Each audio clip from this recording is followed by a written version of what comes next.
Chapter 332 Earth Element Spirit Gu set down the Qingtian Peak and, after his conversation with the man in black came to an end, his heart grew calm. In situations where the threat was not that great, he naturally wouldn't run away. He would only preserve himself when utterly powerless. Moreover, there was a time difference between higher and lower realms. 10 or 100 years might be lengthy for beings of lower realms, but for immortal path life, it was but a fleeting moment. Anyway, the man in black couldn't run away. Gu decided to keep him for the time being to see what sort of realization he would come to. Gu raised his hand and beckoned, attracting a piece of paper from across the space. He was ready to write another secret book. The sun set and the moon rose. Time turned its pages day by day. Winter's snow inevitably arrived. Before the world fell into a blanket of white, Gu went to the wooden fence to enjoy the snow's cape. He hadn't stood there long before Ji Xiaoyu walked over, standing side by side with him. Ji Xiaoyu didn't look up at the sky but fixed her gaze on a distant An Exin was carrying a plump white spirit rat, constantly moving her little mouth, clearly saying something to the white spirit rat. "She's progressing so fast," Ji Xiaoyu whispered. Could she not? Whenever Gu had time, he would assist an Xin in entering the way. Although her lifespan didn't increase rapidly, it made her cultivation twice as effective with half the effort.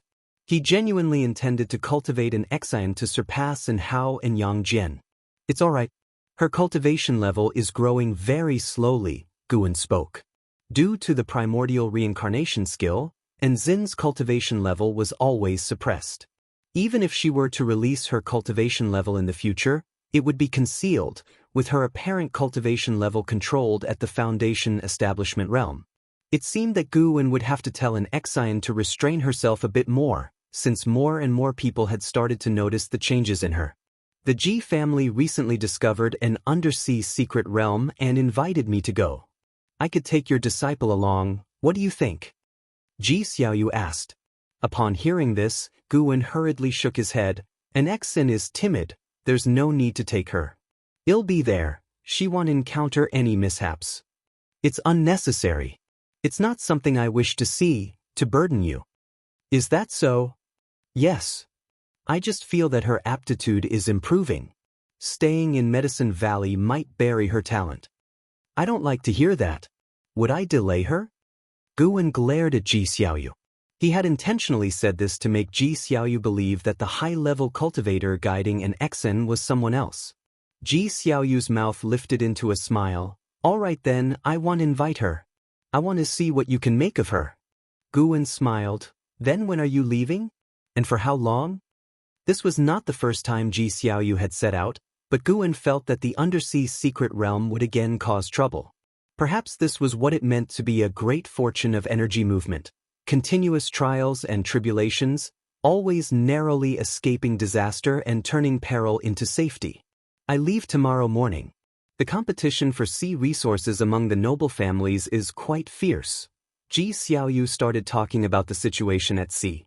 Despite the vastness of the ocean and the richness of its resources, the coveted areas had long been divided by the major powers, making it difficult to gain a foothold at sea. The Ji family, wanting to occupy a region of their own and lay down roots for development, eyed the secret realm. That oceanic secret realm was the source of abundant spiritual energy nearby. Immortal path beings didn't care about such a realm, but those in the mystic heart realm would fight tooth and nail over it. She shifted the conversation from the Ji family to other significant happenings at sea as Gu listened with keen interest. During their conversation, a powerful divine sense swept across the Taizong continent. Gu was used to this. The other party was probably searching for Yang Jian. Yang Jian, having awakened memories from past lives, shocked many cultivators of the Holy Court who were still searching for him. Yang Jian didn't run around but focused on cultivating on that island. At sea, only those in the Immortal Path realm have the power to protect themselves. Even if one achieves nirvana, walking the seas still requires great caution, Ji Xiaoyu remarked, her cultivation having grown higher and allowing her to perceive more. The experiences from her past lives' dreams only deepened her reverence. Gu smiled. "With your talent, you'll achieve nirvana sooner or later. Let the lone at sea, Right now there was a divine sense of a heaven and earth flying immortals sweeping the continent. Most beings were completely unaware of this. What about you? Xiaoyu turned to look at Guan, asking with a calm tone. Nirvana? I'm afraid I won't have the chance. Guan shook his head and chuckled freely, devoid of any constraints. Xiaoyu offered no consolation, knowing that nirvana was a threshold for mortal spirits to break through fate, a challenge that no one else could assist with. She followed Guan as they both looked up at the snow falling from the sky. The snowflakes began to fall more heavily. On the sprawling seas, Leah sat on the back of a black eagle that sped along, flapping its wings. The sea breeze tousled Leah's long hair, but his eyes remained fixed on the horizon, unblinking. The divine exotic immortal spirit perched on Leah's shoulder, head tilted, asked, "Have you really thought this through? Without using my power, it will be difficult for you to cross the waters ahead. I can sense a dense demon energy there, hiding a great demon of the immortal path." Li Ya's expression was stoic as he answered softly, "Save me when I'm close to death." Ever since his last visit to the divine exotic realm and learning about the origins of divine exotic city, Li Ya's pride had shattered. He didn't blame the primordial ancestor but was rather more grateful. However, he was filled with resentment towards himself. "Leah, oh Leah, what have you been raging about all these years?" All this time, he had always needed the primordial ancestor, needed others' help. Without divine exotic city, what was he? Upon returning to the Star Sea congregations, Leah secluded himself for cultivation and pondered over this question. This seclusion lasted for many years. He had now made up his mind.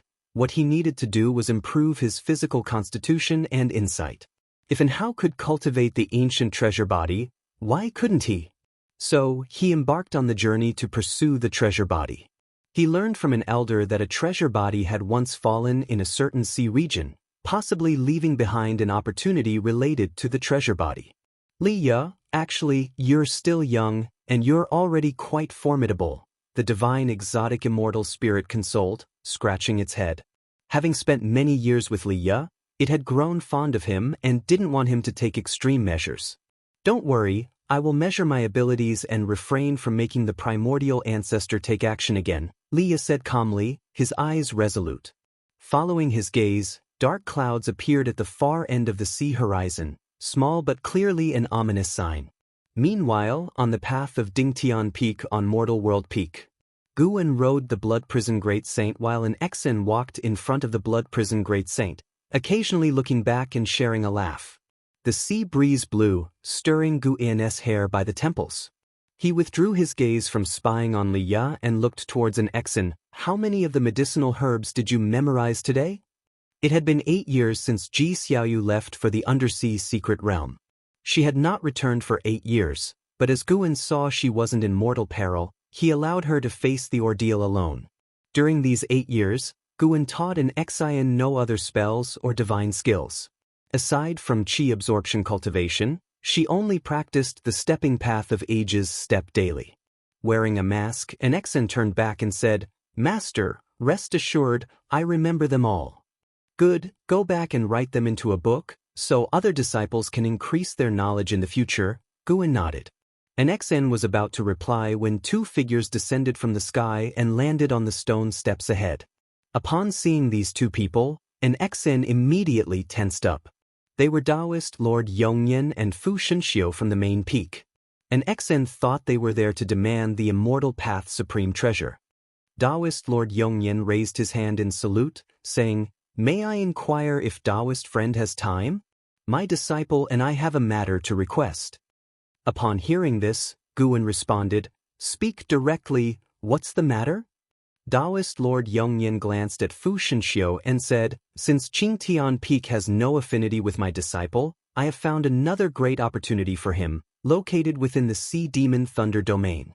It is a treasure left by an ancient great power named Earth Element Spirit. Every 100,000 years it congeals one spirit, and its appearance is not fixed, but it can be confirmed to only appear within the Sea Demon Thunder domain. Earth Element Spirit." It was the first time Guan had heard of this, and he also became interested. According to Taoist Lord Yongyan, that ancient great power was unfathomable in his cultivation. Before passing away, he used some great divine power to refine his immortal path supreme treasure, submerging it into the sea demon thunder domain, merging it with the ocean, rendering it unfindable. It was only when someone accidentally acquired the earth element spirit that the veil of this opportunity was lifted. The earth element spirit could strengthen the soul of a cultivator, and even demons were eager to obtain it. Later on, the Holy Court took charge of the sea demon thunder domain, and a holy god decreed that the thunder domain was land without an owner. No sect was allowed to occupy it, and regarding the earth element spirit, it all relied on one's power. Mortal World Peak had also sought the earth element spirit. Either fate was there but the affinity was not, or they found the earth element spirit but lacked the power to fight for it. Hearing about the anomaly in the sea demon thunder domain, which might signal the birth of an earth element spirit, Taoist Lord Yongyan thought of Guwen. Taoist friend Meng, if you could take action, I would be deeply grateful, Taoist Lord Yongyan sincerely said, convinced that Guwen had surpassed the carefree immortal realm. Such a great cultivator aiding them would surely clinch the earth element spirit without difficulty. Guwen feigned hesitation. Will this offend other sects? Taoist Lord Yongyan replied, the worthy receive treasures, don't they? I've heard that Taoist friend enjoys cultivating medicinal herbs, so I'm willing to transplant a batch of immortal path medicinal herbs to Dingtian Peak from the main peak. How about that? Taoist friend is too kind. I've already said that if Mortal World Peak encounters an issue, it'll take action. When do we set out? Guwen spoke earnestly, bringing a smile to Taoist Lord Yongyan's face. Fu Xianxia's mouth twitched, but he said nothing. Having had Qingtian Peak taken by Guwen, it was impossible for him not to feel resentment, yet now he could only maintain courtesy. How about in 3 days? Taoist Lord Yongyan asked. No problem, we'll set out after 3 days then, Guwen nodded. Taoist Lord Yongyan thanked him again, then left with Fu Xianxia.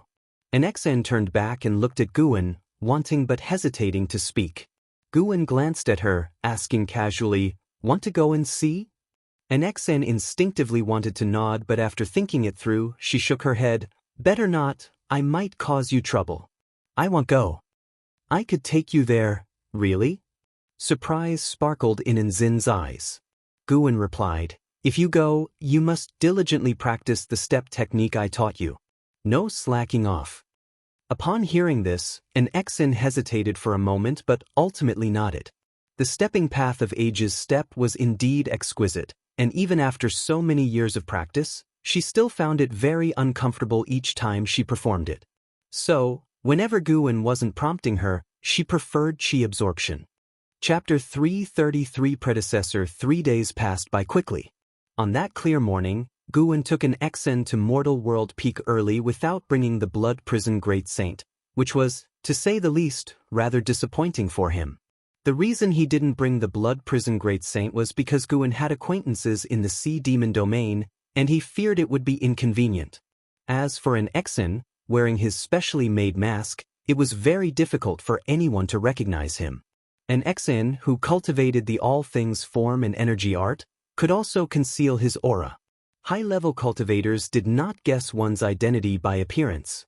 After arriving at Dingtian Peak, Guwen read books inside the house, and so did an Xen, though her gaze drifted outside the window from time to time, waiting for the two from Taoist Lord Yongyan to arrive. Close to noon, Taoist Lord Yongyan finally arrived, bringing not only Fu Xianxia but also a female cultivator. This female cultivator was at the second level of the carefree immortal realm, not as advanced as Fu Xianxia, but she was older and probably sent by Taoist Lord Yongyan to lead the way. And indeed, all they heard was Taoist Lord Yongyan introduce, "This is my younger martial sister, Dao name Yongxin, known as Fairy Yongxin. She will lead the way to the Sea Demon domain this time, as I need to stay at Mortal World Peak to avoid any mishaps." Fairy Yongxin followed with a salute to Guwen, who returned the gesture. "Let's get going then," said Guwen directly. If they could resolve the issue today, it would be great. A portion of the medicinal herbs in the Outer World cave had ripened, waiting for him to harvest. Fairy Yongxin had no objections. The group went to the courtyard, where she summoned a small red mansion. The mansion rapidly expanded, taking Gu-in, Fu Xinxiu, and an Xin inside before turning into a red light disappearing into the sky. Taoist Lord Yongyan stood in the courtyard, looking in the direction where the mansion disappeared, concern in his eyes. Meanwhile, inside the grand hall of the Red Mansion, Fairy Yongxin invited Guin to sit and talk, while an Xin looked around curiously. "You're free to wander around, there's nothing dangerous here," Fairy Yongxin said to an Xin with a gentle smile. She might not have been stunningly beautiful, but her smile was generous and tender, easily engendering goodwill. An Xin glanced at Guin, and only after seeing him nod did she dare to leave. Fu Xinxiu sat opposite Guin, his expression calm. The sea demon domain has already seen the appearance of a carefree primordial immortal. It's said that in these 100,000 years, a great demon has been born there, cultivating for 100,000 years, entering the realm of the carefree primordial immortal, commanding countless demon soldiers, a force not to be underestimated, said Fairy Yongxin. Guin had long ago used his divine sense to probe the sea demon domain. Indeed, it was dangerous and the existence of immortal path entities within was incalculable. But for him, it counted for little. While Fairy Yongxin updated him about the current powers within the sea demon domain, she observed Guin's expressions. Noticing that Guin remained composed, she felt somewhat relieved. He must indeed be a divine immortal of wondrous dharma. Throughout the history of Mortal World Peak, divine immortals of wondrous dharma had arisen. After reaching this level, most would head to outer heaven or seek chi fortune in the holy court. Few remained on Mortal World Peak. They had extensively discussed Meng Lang's purpose for coming to Mortal World Peak and eventually decided to try to win him over. If this venture went smoothly, Meng Lang would then stand completely together with them at Mortal World Peak. Fairy Yongxin mentioned several names of carefree primordial immortals. In the great heavenly spirit land, those who cultivated to this realm usually had a reputation and had dealt with each other a lot.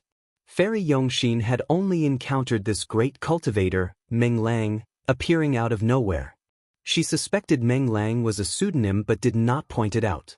After she finished speaking, Guin looked at the silent Fu Xinxiu and said, "Don't worry, as long as the earth element spirit is still there, it will surely belong to you." Upon hearing this, Fu Xinxiu hastened to thank him. He felt a mix of emotions. He had been sullen ever since Guin took Qingtian Peak away from him, but hearing Guin's words, he inexplicably admired Guin. Those of us in immortal cultivation should indeed have such a spirit. Thinking of Guin seizing Qingtian Peak with a wave of his hand, Fu Xianxia's eyes flashed with ardent desire. In fact, he anticipated the earth element spirit even more than Qingtian Peak. All Immortal Path supreme treasures are external. It said that the strongest among the Immortal Path will eventually create their own treasures, and he had always believed he could reach the summit of the 9 heavens of Immortal Path. More than external wealth, he valued the improvement of his own strength. In the subsequent conversation, Fu Xinxiu also started speaking, providing specific information about some carefree primordial immortals. Fairy Yongxin felt somewhat relieved. She was aware of the conflict between the two, and she hadn't expected Guin to give Fu Xinxiu a way out so readily. It seemed he was not that difficult to get along with after all. When an Xian returned to Guin's side, she felt the atmosphere was very harmonious, which was not surprising to her. In her eyes, her master always managed to get along well with others and have enjoyable interactions. "Let me help the fairy to speed up a bit," Guin said with a smile. Immediately after, Fairy Yongxin's face changed, as she sensed Gu's vast, ocean-like mana. The flight speed of the Red Mansion surged. Fairy Yongxin suppressed the shock in her heart and asked, "Taoist friend, have you been to the sea demon domain?" "No, but I have captured it with divine sense before. This sea demon domain is not simple. You only know the surface, but inside lies a divine immortal of wondrous dharma who will be our greatest obstruction," Guin replied with a shake of his head, smiling. As he spoke, he picked up the teacup next to him and began to sip tea. Divine immortal of wondrous dharma. Fairy Yongxin couldn't maintain her composure, and her eyebrows involuntarily furrowed. Fu Xinxiu was inwardly shocked. How profound must this person's Tao level be to mention the divine immortal of wondrous Dharma so casually? An Xian was filled with curiosity. What realm was the divine immortal of wondrous Dharma? A realm above the wandering immortal? Without mentioning the heaven and earth flying immortal, Fairy Yongxin and Fu Shenxiu led her to mistakenly think the divine immortal of wondrous Dharma realm lay immediately after the wandering immortal. He fears those above the 5th level of the divine immortal of wondrous Dharma realm. Fairy Yongxin thought to herself and gazed at Guwen with a mix of reverence and anticipation. In the following conversation, Fairy Yongxin dared not address Guwen merely as a Taoist friend but referred to him as a senior. Guwen did not shy away from this title, graciously accepting it. This made an Xin proud, and she sat up straighter. Boom!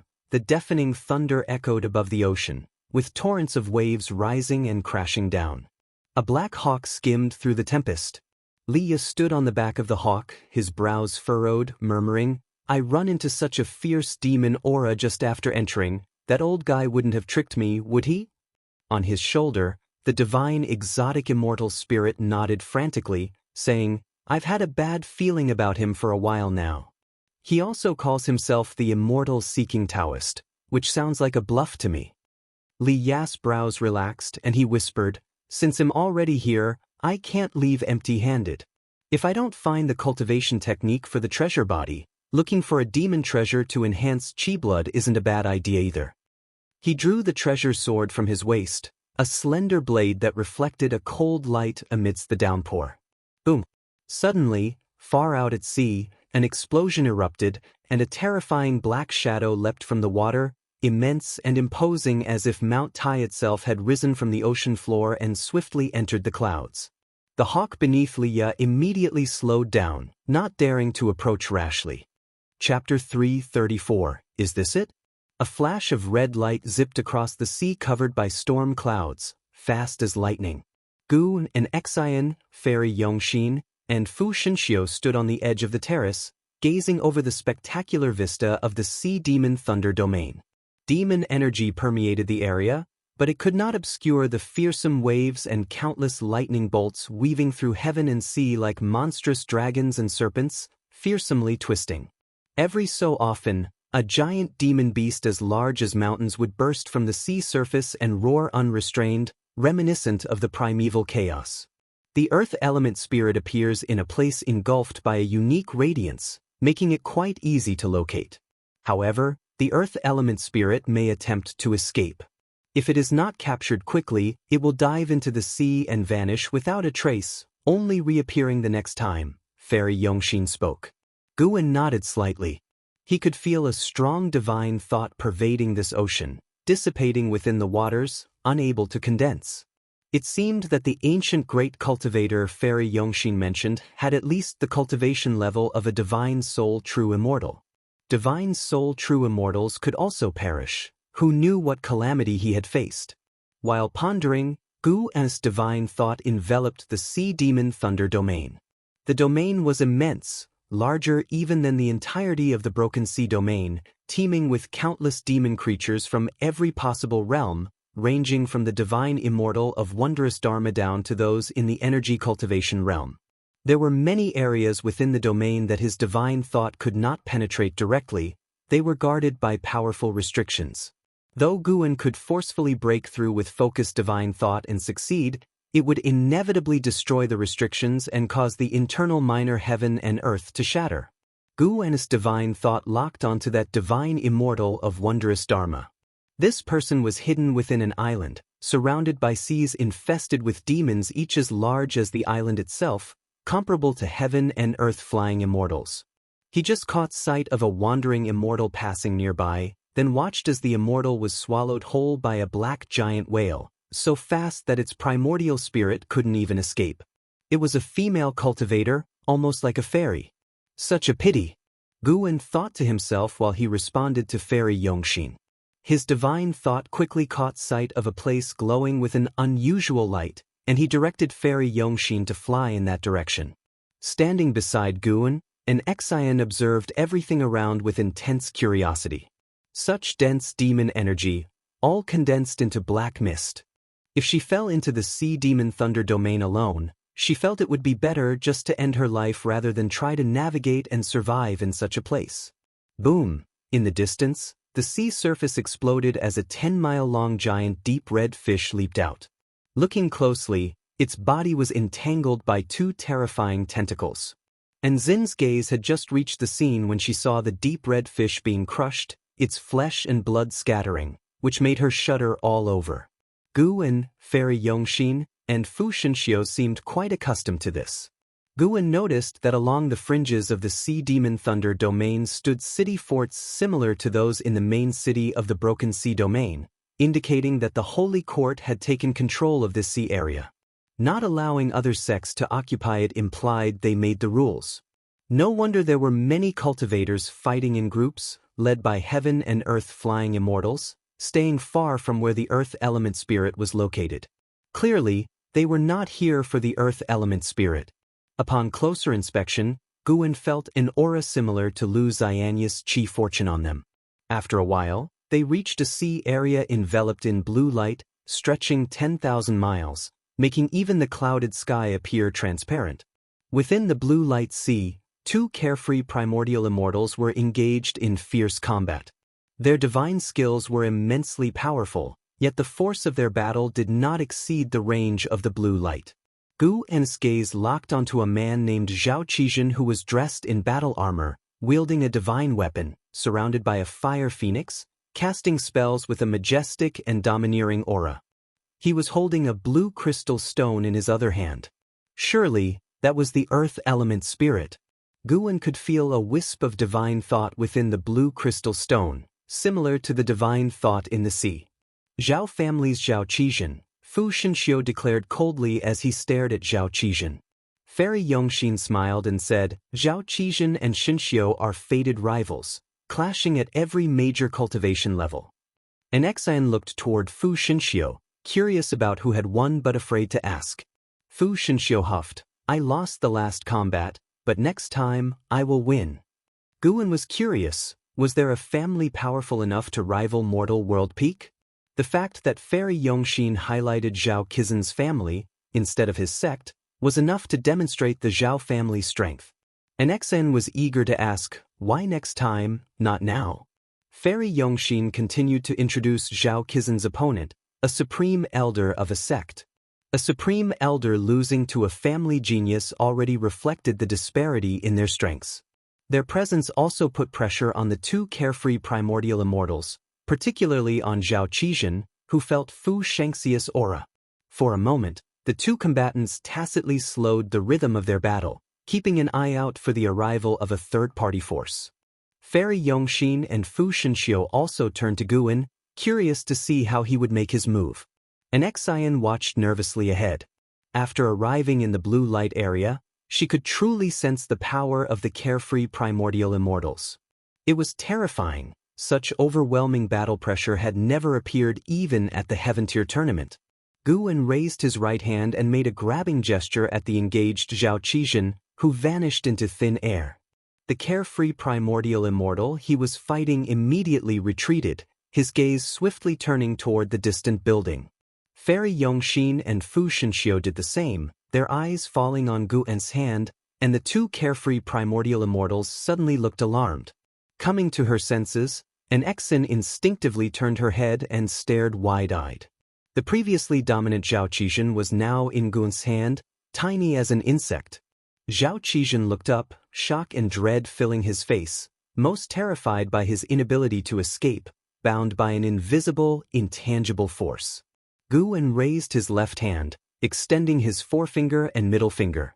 Zhao Qizhen felt something slip from his hand, and looking down, saw the earth element spirit gone, now between Guwen's fingers.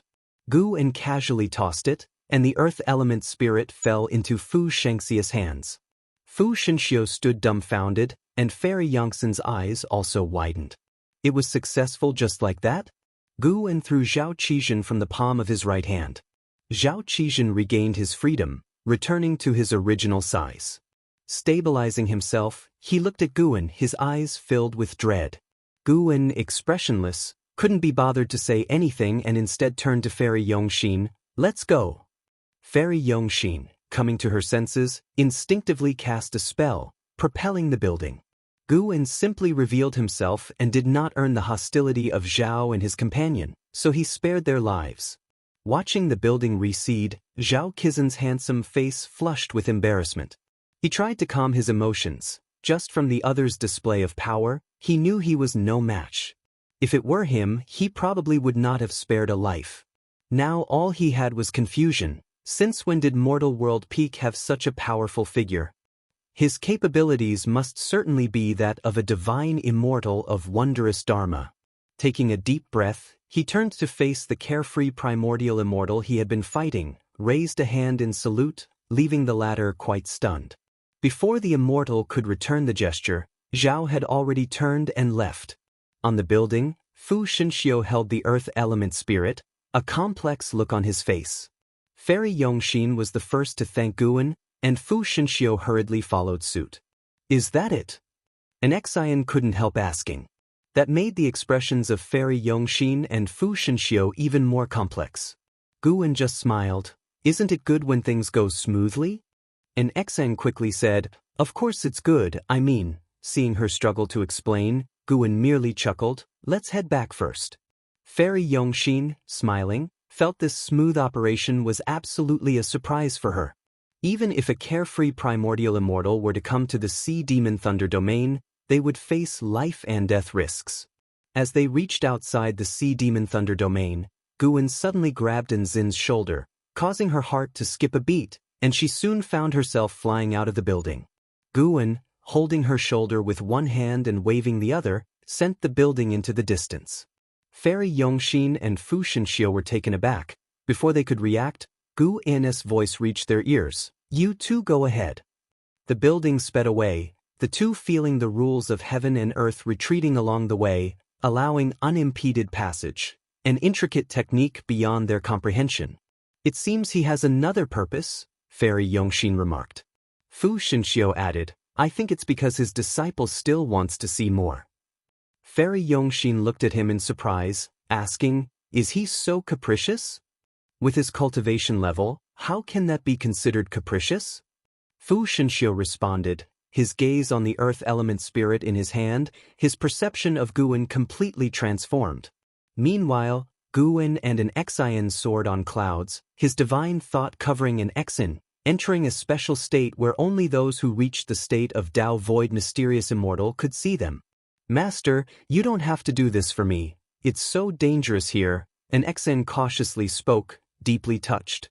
Guwen smiled, don't overthink it, it's not for you. For whom then? You'll know soon. Hearing Guwen say this, an Xin grew even more curious about what lay ahead. The storm clouds churned quickly along the way, and an Xin felt no discomfort despite their swift pace. Before long, Guwen stopped. Lightning flashed through the clouds ahead, with demon mist swirling below. Suddenly, numerous evil ghosts burst out from the sea of clouds, startling an Xian, who instinctively moved closer to Guwen. Booming sounds continuously came from below, drawing Nzin's attention. Moved by Guwen's intent, they descended below the cloud sea, where an Xian was captivated by the massive battle occurring over the sea. A vast city phantom stood above the sea surface, from which endless divine souls and strange ghosts flew out, attacking the demons around Divine Exotic City. This was a chaotic war. Divine Exotic City? Is Martial Uncle Leia here? An Xian asked excitedly. Leia had participated in the Heaven Tier tournament, displaying Divine Exotic City's power, leaving a deep impression on an Xian. When she thought of the Immortal Path Supreme Treasure, Leia came to mind. That's an incredible Immortal Path Supreme Treasure. Master, is your Qingtian peak this strong? An Xian curiously asked. Guwen snorted. Divine Exotic City is a broken Immortal Path Supreme Treasure, merely a pseudo-Immortal Path Supreme Treasure. In terms of true power, it cannot compare to Qingtian Peak. Let me show you later. Chapter 335. Master's wife Leia stood atop the tower, longsword in hand, his expression grave. Divine Exotic Immortal Spirit stood on Leia's shoulder, full of vigor, continuously waving its arms. Ever since Leia had learned the truth, it had ceased its act. At first, Leah felt somewhat awkward, but now, his feelings were overtaken by worry. The battle had progressed to a point where Divine Exotic City could barely advance. The demons were too strong and even understood formation techniques, effectively halting the advance of Divine Exotic City, with more demons continually joining the battlefield. If things continued this way, Divine Exotic City might well be breached. What Leah worried about most was attracting even more terrifying demon creatures. He felt a desire to retreat, fearing that the troubles would only grow and force the primordial ancestor to intervene. Leah gritted his teeth, ready to call for a retreat, when suddenly, the divine exotic immortal spirit on his shoulder started yowling loudly. "I am going to unleash my divine might." The divine exotic immortal spirit raised its right arm, its youthful voice filled with excitement. Leah was stunned. He immediately looked up, scanning the surroundings. The distant thunderclouds were heavily interconnected, with no end in sight. The more he saw, the faster his gaze moved, as if searching for something. Guan noticed Li Ya's actions and a smile appeared on his face. He was already aware of Li Ya's burden because the divine exotic immortal spirit had told him, but he hadn't said anything. Some things had to be overcome by oneself. Like Long Zhan, a powerful figure who never hesitated and was always decisive. Guan immediately took Qing Tian Peak from his waist. The peak, smaller than a palm, refracted the thunderlight, emitting an ancient aura, unsettling an Xin profoundly. Under An Zin's watch, Guan raised his hand and tossed Qing Tian Peak upward into the sea of clouds. The next second, a vast momentum descended, enveloping the entire ocean. Li Ya and Divine Exotic Immortal Spirit both felt something and looked up simultaneously. The previously excited Divine Exotic Immortal Spirit widened its eyes, a stunned expression on its face. Leah was similarly dumbstruck. The rolling sea of clouds dispersed, and a tremendously large mountain suddenly emerged. In comparison, everything else seemed minuscule. It was tens of thousands of feet from the sea surface. Even the trees on the mountain appeared gigantic, resembling divine soldiers exerting a daunting presence. In this moment, Divine Exotic City seemed like a mere pebble, demonstrating the grandeur of Qing Tian Peak. Guan led an Xin to the summit. An Xin looked up to see a brilliant starry sky and also witnessed 7 dazzling suns, all reflecting in her eyes. As soon as Qing Tian Peak appeared, it grabbed the attention of all the demons. The demons, upon seeing Qing Tian Peak, were equally scared. "What is that?" "It's a huge mountain. No, an immortal treasure." "Damn it, why is there another supreme treasure appearing?" "This aura, no good, it's dangerous." "Retreat! Hurry, retreat!" Panicked cries came from the demons as they scattered like monkeys when a tree falls, fleeing at tremendous speed. Qing Tian Peak remained suspended in the air without touching down. Guan turned to an Xin and chuckled. "It seems we can't show the full might of Qing Tian Peak." An Xin wasn't foolish and shook her head. "That's because, Master, you are merciful, otherwise, they wouldn't think of escaping." Guan just laughed and shook his head. In that moment he thought of Long Zhan and Xiao Xingtian, and thus decided to adhere to his principles. His target for elimination should at least be beings with whom he had grievances. This would prevent others from speculating other reasons. Moreover, his annual gain in lifespan had already reached 1.5 million years, and he had no reason to needlessly kill innocents and accumulate karma. After all, he could play it safe and slowly become stronger. Guan's greatest cruelty was against plants and trees, as all beings must eat. Which cultivator doesn't use medicinal herbs for alchemy? What he could do was choose the path that best suited his own growth. That's why, to An Zin's comment about mercy, Guan only smiled. He didn't consider himself merciful. His choices were also governed by a mindset of seeking benefits and avoiding harm. As the demons dispersed, the divine exotic immortal spirit heaved a sigh of relief. Leah, meanwhile, looked up at the majestic Qing Tian Peak, feeling a sense of relief at that moment. So that's how it is. Leah had always felt unworthy of owning Divine Exotic City, but now, seeing the grandeur of Qing Tian Peak, he realized the primordial ancestor possessed even stronger treasures. What was there to worry about? He didn't even know how high the primordial ancestor's Tao level was. Rather than being burdened, he would rather strive to become stronger and repay the primordial ancestor later. No matter how much he tried to think for the primordial ancestor's sake now, he couldn't possibly help the primordial ancestor, who was gambling on his future, not the present. As Qingtian Peak rose higher and rapidly shrank, it gave Liya a sensation of flying beyond the heavens. After Qingtian Peak disappeared, Liya didn't see the figure he hoped to see. He took a deep breath and said, "Let's go." The divine exotic immortal spirit turned its head and asked with surprise, "Where to?" "To a place where we can compete. Clearly, this is not suitable for us, otherwise the primordial ancestor wouldn't have used another supreme treasure to save us," Liya said calmly. The divine exotic immortal spirit scratched its head, found the reasoning sound, and nodded in agreement. Divine exotic city transformed into a rainbow of light and streaked back the way they had come. This scene caught Nzin's eye, and she asked with surprise, "Why are they leaving?" Guwen didn't expect his intervention to actually persuade Liya to leave, which left him with mixed feelings. "Let them go. Well, make another round for an ancient hour before heading back," Guwen said. An Xian had no objections and began to inquire about Divine Exotic City and Liya. Guwen told her everything he knew. After the voyage through the Thunder Sea Demon domain, an Xian pursued her cultivation more diligently, becoming more reserved, just like before. Having seen a stronger world, a fighting spirit was ignited within her, and thereafter, she needed no urging from Guwen. Whenever she had time, she would actively practice the stepping path of Age's step. The Nine-Fingered Divine Lord and Xianxia had also covertly observed her step technique. Unfamiliar and slightly embarrassed to keep spying, after watching 2 or 3 times, they completely lost interest in paying attention to an Xian. But in their hearts, both Guwen and an Xian had become different. Years passed by. 5 years went by in the blink of an eye. This year, Ji Xiaoyu returned. "How come you have another woman's aura on you?" Ji Xiaoyu stood at the table, frowning as she asked. Guwen put down the book in his hands and replied, "I went to see my junior sister 2 days ago." Ji Xiaoyu pressed on, "Why has her aura changed?" Guwen looked at her, surprised.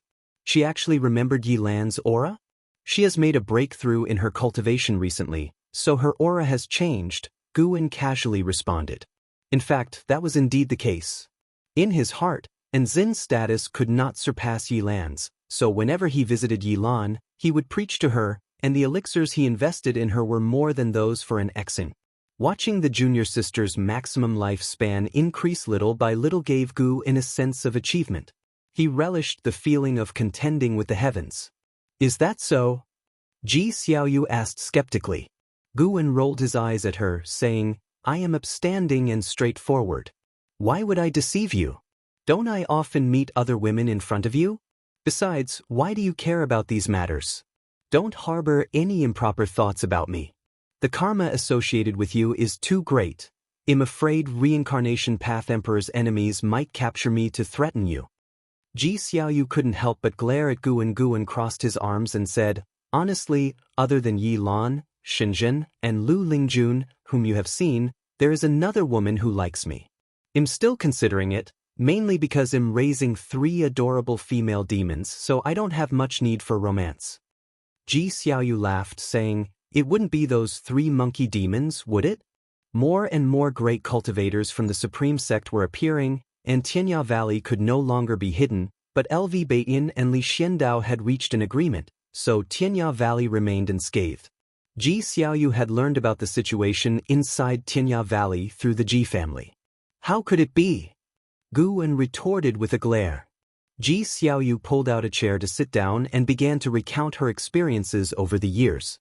Guwen listened intently. After talking for 2 ancient hours, Ji Xiaoyu finally left. After Ji Xiaoyu went downstairs, she saw an Xian speaking with 5 female disciples. Thus, she waited on the spot. Once the 5 female disciples had left, she approached an Xian. At this moment, the sun began to set. An Xian turned around, saw Ji Xiaoyu approaching, and quickly stepped forward to greet her. In her heart, Ji Xiaoyu was one of the potential sect mothers, a very strong contender, capable of living under the sect leader's floor. She had to be treated with respect. Your talent is commendable. If you need help, just let me know. My Ji family has some resources, and we can assist you, Ji Xiaoyu said, staring at an Xen. Upon hearing this, an Xen hurriedly thanked her, then added, "Thank you for the kind offer from the Ji family, but it's not necessary. After all, I have my master." Ji Xiaoyu interrupted her, "Don't mind his attitude. I'm helping you for his sake. The stronger you are, the better you can protect him." With that, she turned and walked away. Watching her retreating figure, an Xen felt moved. Ji Xiaoyu truly had a domineering aura. An Xen silently compared herself. Despite her rapid progress, she was not yet a match for Ji Xiaoyu. She decided to set Ji Xiaoyu as her target. Surpassing Ji Xiaoyu would enable her to chase after an Hao and Yang Jian. She refused to believe that Ji Xiaoyu's talent could surpass an Hao and Yang Jian. Inside the house, Guwen was reading a book, the corners of his mouth curling into a smile. The evening sunlight burst through the window, bathing him in a layer of rosy light, as if he were clad in a robe of twilight. The sun set, and the moon rose. The following morning, Guwen left the Supreme Sect alone, controlling his sword as he flew into the distance. Once he was no longer locked onto by divine sense, his figure vanished instantly. An hour later, Guwen arrived in front of the gate of Juhua Sect, surrounded by undulating mountains. From the cliff, each mountain boasted a sea of flowers, a magnificent sight. When he took out the sect leader-level token from the Supreme Sect, the disciples of Juhua Sect halted their hostility and even warmly escorted him inside. Hearing that Guwen was seeking the sect leader, the disciples dared not delay and immediately guided him, as the token Guwen showed was of sect leader level from the Supreme Sect. An hour later, Guwen was situated in a separate courtyard. He sensed that Jiang Qiong was in closed-door cultivation, with disciples guarding outside. Sure enough, not much later, the guiding disciple hurried back, asking him to wait a few days since the sect leader was in seclusion. Guwen wasn't in a hurry. With Jiang Qiong in seclusion, he'd discreetly help her with her path enlightenment and leave. Once she found out Guwen had been looking for her but hadn't waited, she'd definitely feel embarrassed. Just thinking about it, Guwen was a little excited. Chapter 336. Reincarnation to Earth. After the disciples of Juhua Sect left, Guwen sat inside the house and suddenly found himself feeling a bit bored. Do I need a round of reincarnation evolution? If he changed locations for the evolution this time, maybe he would have different luck. His lifespan had already surpassed 500 million years. In a few years, the outer world cave would experience another surge in lifespan. It might be fun to try. Mainly because lifespan samsara could enhance Guwen's comprehension of the Tao rules, especially the way of cause and effect. He wasn't doing it for fun but for cultivation. Let's start one round. After convincing himself, Guwen sat down and drank a cup of tea. While pouring another, he initiated lifespan samsara. The tense and thrilling reincarnation evolution began. You have expended 10 million years of your lifespan to initiate reincarnation evolution, beginning connection with Tao rules, searching for reincarnation realm. You have the following realm choices, choose any one of them. 1. Dark Great Heaven and Earth. 2. Divine Origin Great Heaven and Earth. 3. Primordial Great Heaven and Earth. Seeing these three options, Guwen was immediately attracted to the primordial Great Heaven and Earth. His physique was the primordial ultimate body, and he had always suspected that primordial pointed to a certain realm or world. How could he not be curious upon seeing the word primordial? He chose it after all. He had already experienced the first two Great Heaven and Earth. Guwen immediately made his choice. You have chosen to reincarnate into primordial Great Heaven and Earth. Given that the Tao rules of this realm are too powerful, you temporarily cannot activate the ability to seize lifespan, nor can you activate phase-based functions. Reincarnation evolution begins. Good, it's yet another world comparable to divine origin Great Heaven and Earth, which means there exist beings here who transcend the 9 heavens of immortal path. Guwen felt even more anticipatory in his heart. In your first year, you were born on planet Earth in Jiang City, Wuxia, and your parents named you Lu Han, Earth. Guwen's gaze underwent a subtle change. At 6 years old, you started first grade in elementary school. Because you were too naughty and injured a classmate, you were severely punished by your father. At 12, you entered the first year of junior high school, where you displayed extraordinary intelligence and ranked at the top of your class.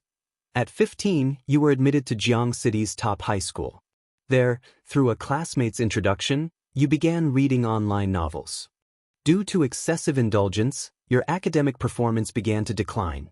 At 18, just after the Spring Festival, you turned over a new leaf, put down your phone, and vowed to reclaim your dignity as a top student. However, on the eve of the college entrance examination, the world changed drastically. There were earthquakes, tsunamis, and humanity faced apocalyptic challenges.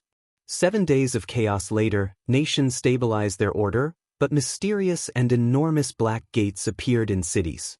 Seeing the black gate from a distance, you hesitated, unsure whether to approach it. Seeing the previous prompts, Guan thought he would live a lackluster life. Fortunately, the apocalypse arrived.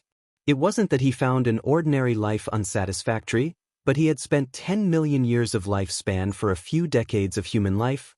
How could he accept that? Guan took a deep breath and made his choice. You choose to approach the black gate. As you reached it, the gate suddenly shook, causing all nearby people to flee instinctively. Before you could escape, you were sucked into the gate, and your consciousness plunged into darkness.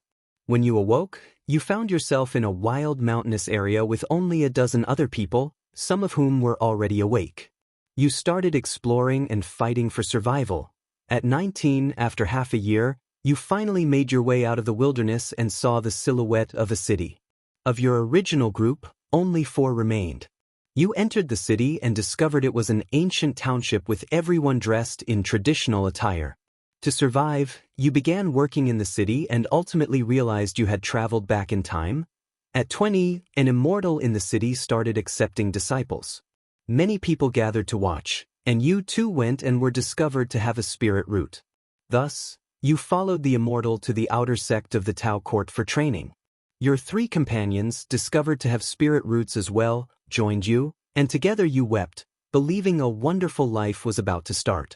But upon reaching the outer sect, you learned you would start as servant disciples. At 21, you found out your girlfriend, Xianxia, had attached herself to an outer disciple.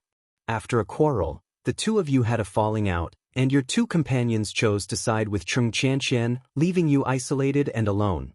At 24, hearing of Xianxia's horrible death, you inquired from a former companion and learned she had died during an outer disciple mission, pushed into the jaws of a demon beast by an outer disciple named Zhou Shuangkuan. It was the very man Xianxia had clung to. You erected a gravestone for her and swore in your heart to become an immortal. At 25, while gathering herbs on a mountain, you fell into a ravine and landed by the riverside, your bones broken. In agony, you waited for death to come. Then you heard a voice saying it could save you, but you would have to serve as its servant thereafter. Do you accept its terms? What's there to hesitate about? Accept. Guan immediately made his choice. This life seemed rather tough. You chose to accept and soon fell into a coma. When you woke up, you found yourself in a cave. The person who saved you claimed to be the Mad Demon Lord, and from then on, you began to follow him in cultivation. At 27, your cultivation level reached the 5th layer of the Qi cultivation realm. One day, the Mad Demon Lord forced you to ingest an elixir he had concocted, and your cultivation surged to the 7th layer of the Qi cultivation realm. At 28, the Mad Demon Lord found you again for a drug test. Your body ulcerated and bled uncontrollably, and you fell into a coma. When you awoke, you found your face scarred and your right leg incapacitated. At 29, with the Mad Demon Lord's assistance, you successfully achieved foundation establishment, but the scars on your face remained unchanged. The Mad Demon Lord sent you back to the outer sect, but you couldn't bear the mockery and ridicule you faced and ultimately returned to serve the Mad Demon Lord. At 30, the Mad Demon Lord's tests for you concluded, and he imparted to you the demon skill, Swallowing Heaven technique. At 40, you mastered the Swallowing Heaven technique and also learned a set of hand techniques. At 42, the Mad Demon Lord left, leaving you to cultivate alone. At 44, enemies of the Mad Demon Lord came seeking the elixir of immortality he had created. You narrowly escaped death and fell into a river, fleeing downstream. At 45, wearing a mask, you saved a distressed young lady whose house servants had all been slaughtered by demons. Only she remained. Out of gratitude, she wanted to marry you and asked to see your true face. Do you remove the mask? Take it off. Women disrupt my cultivation. Better to scare her off quickly. Guwen was impatient to see Lu Han's life take a turn for the better. You removed the mask, expecting to frighten Yuan Linger away, but to your surprise, after a brief moment of shock, she resolutely embraced you, and you lifted your arms to embrace her in return. At 46, you followed Yuan Linger back to the Yuan family estate. Her father hesitated about the marriage due to your appearance, but under Yuan Linger's insistence, you were eventually married. At 47, Yuan Linger bore you a son named Lu Qiuxian. Because your son did not take the surname of the Yuan family, her father grew even more displeased with you. At 56, demons invaded the city, slaughtering the inhabitants. You barely managed to keep your wife and child safe but couldn't save others, forcing your family of 3 to begin a nomadic life. At 58, you returned to the outer sect with Yuan Linger and your 11-year-old son Lu Qiuxian. Your son was discovered to have the rare heavenly spirit root and was taken as a disciple by a Mahayana realm elder. Your family stayed up all night, unable to sleep. Upon reaching this point, Gu In's face broke into a smile. He was on the verge of feeling despondent. He hadn't even had the chance to make choices and felt like Lu Han could die at any moment. Too bitter. Chapter 337, River of Destiny. At the age of 59, your son Lu Qiuxian succeeded in foundation establishment, making a name for himself in the outer sect of the Tao court. Consequently, you received widespread pursuit and admiration. Even the 2 companions who had traveled through time with you came to congratulate you, making you reflect on how life and fate are elusive. At 60, you successfully reached core formation. At 63, your son Lu Qiuxian awakened the supreme treasure body, shocking the Tao court. He was exceptionally accepted into the Tao court, and from then on, you and your son parted ways. Supreme treasure body? Isn't that the treasure body once possessed by the divine exotic ghost king, Impermanence Tian? Guwen was even more hopeful for this cycle of reincarnation evolution. This lifetime, will he rise against the heavens through his son? What followed in the cycle of reincarnation was all about cultivation, waiting until 100 years later. At 172, you successfully broke through to the nascent soul realm. You had just shared the news with your wife, Yuan Linger, when suddenly you received the terrible news that your son Lu Qiuxian had fallen, his essence blood consumed by another. Upon hearing this, your wife Yuan Linger fainted on the spot. At 173, you finally uncovered the truth behind Lu Qiuxian's death. He died at the hands of the crown prince of the strongest divine dynasty of the era, who was also a direct disciple of the Tao court and had already stepped into the immortal path realm. The gap between your statuses was vast. Lu Qiuxian's master sighed and hoped you could let go of this matter. At 174, your wife Yuan Linger died of sorrow. After burying her, you left the outer sect of the Tao court. At 176, you couldn't abide the injustice you witnessed, saving a group of mortals. Before you left, an old man stopped you, declaring that your chi fortune was extraordinary and that there was a turn of fate in store for you. He offered to cast a divination for you, to help you find this turning point. Do you accept his divination for you? Let the lone Lu Han, even just observing made Guwen feel desperate. With such poor aptitude and cultivation techniques, when would Lu Han ever seek revenge? You accepted the old man's divination. During the process, his chi blood ran amok, and he spat out reverse-flowing blood. Before collapsing, he told you that your turn of fate lay within Burial Immortal Ridge. After you confirmed that the old man was unharmed, you headed for Burial Immortal Ridge. At 185, you finally reached Burial Immortal Ridge. You learned it was a death zone for mortals. Even creatures of the immortal path struggled to survive there. Yet you resolutely entered Burial Immortal Ridge. What followed were various perilous encounters. Guwen was on edge, fearing that Lu Han might suddenly die young. At 192, you stumbled upon an abandoned cave and unexpectedly discovered a stele inscribed with bizarre and complex characters. As you wandered about, you accidentally triggered a mechanism. In a panic, your blood splashed onto the stele as you collided with it, and soon after, a mysterious force drew you inside the stele. You arrived within the miniature world of the Qianquan Saint Emperor and met the remnant soul of the Qianquan Saint Emperor. After some negotiation, you ultimately became a disciple of the Qianquan Saint Emperor. At 200, under the guidance of the Qianquan Saint Emperor, you cultivated the supreme treasure body.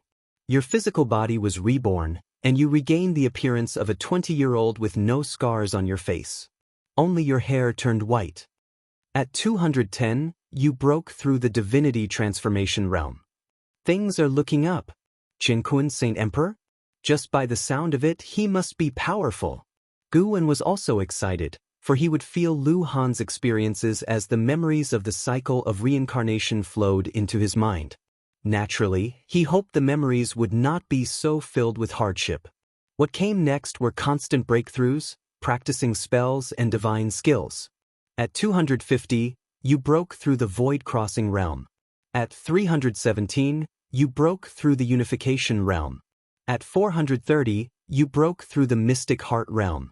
At 431, the Qianquan Saint Emperor called you forth, saying his remnant soul had little time left. He wanted to help his supreme treasure body step into the supreme Tao body before his soul dissipated, but it required enduring unimaginable pain. Do you accept? Accept. Guwen made his choice without hesitation. You accepted the help of the Qianquan Saint Emperor. After several months of tempering, you successfully cultivated the supreme Tao body, causing a phenomenon that alarmed the Tao rules of great heaven and earth. You gained the divine aspect of the supreme immortal. At 440, you left the miniature world of the Qianquan Saint Emperor and returned to the mortal world. Upon reaching Burial Immortal Ridge, you were attacked by a Mahayana realm cultivator with an ancient treasure body. You slew the assailant, breaching the realm gap, and inadvertently consumed their essence blood, further strengthening your physique. Over the next 50 years, Lu Han left Burial Immortal Ridge, seeking out cultivators with ancient treasure bodies. Some were successful hunts, some were not, but in any case, he always managed to escape.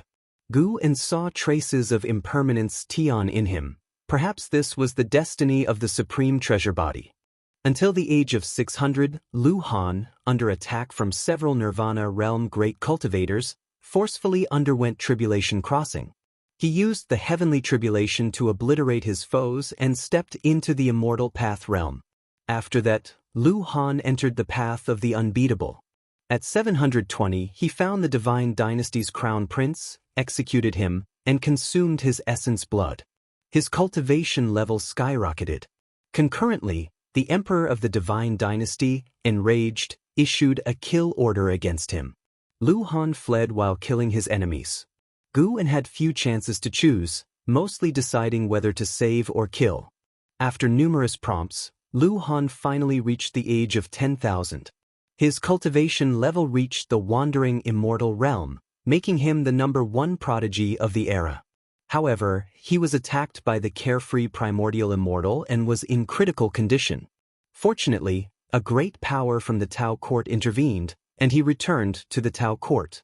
The two companions who had accompanied him through time had long since turned to dust.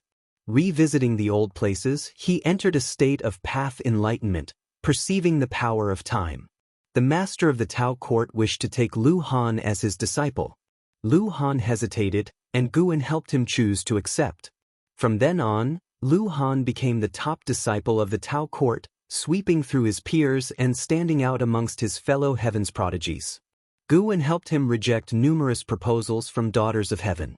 Outside the Tao court, Lu Han vanquished demons and evildoers, rescued those in pain and suffering, and established a holy name. At the age of 20,000, Lu Han stepped into the heaven and earth flying immortal realm, becoming the youngest heaven and earth flying immortal in the history of the Tao court.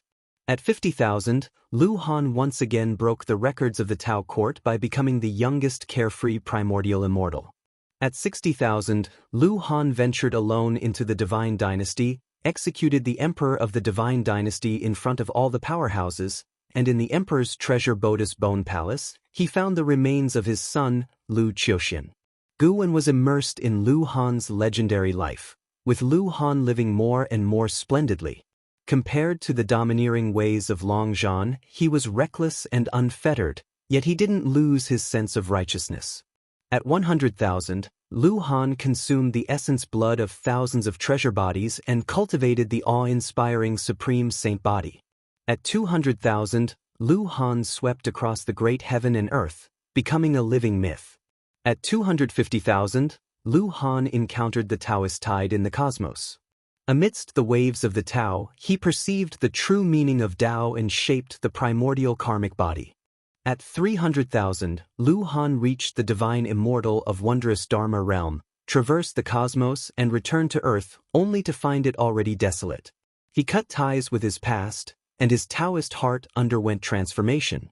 At 430,000, you broke through your own shackles and reached the Tao void mysterious immortal realm, astonishing the universe. You retrieved your life grid. Do you unlock the life-stealing ability? Considering Long Zhan's precedent, Gu Wen hesitated for a moment and chose not to. Don't unlock. It seems Lu Han doesn't need the life-stealing ability. Since he didn't unlock the life-stealing ability, Lu Han didn't undergo a drastic change in personality. He was domineering against his enemies, but he also aided the suffering worlds, continually spreading his holy name throughout various lands.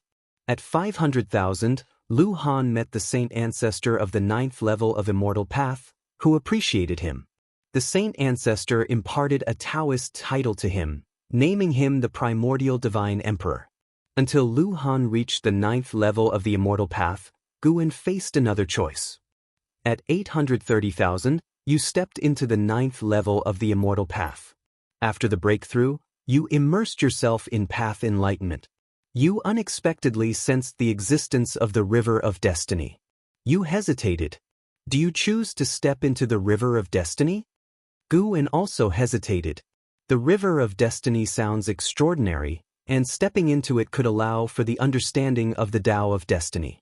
To Gu Wen, Lu Han's divine skills and cultivation techniques weren't very important. Comprehending the Tao rules mattered more. But the unknown represented danger. Even Long Zhan, surpassing the 9 heavens of Immortal Path, had not encountered the River of Destiny. After much hesitation, Gu Wen chose yes. You chose to step into the River of Destiny. After entering the river, you entered a state of path enlightenment. You comprehended the Tao of Destiny.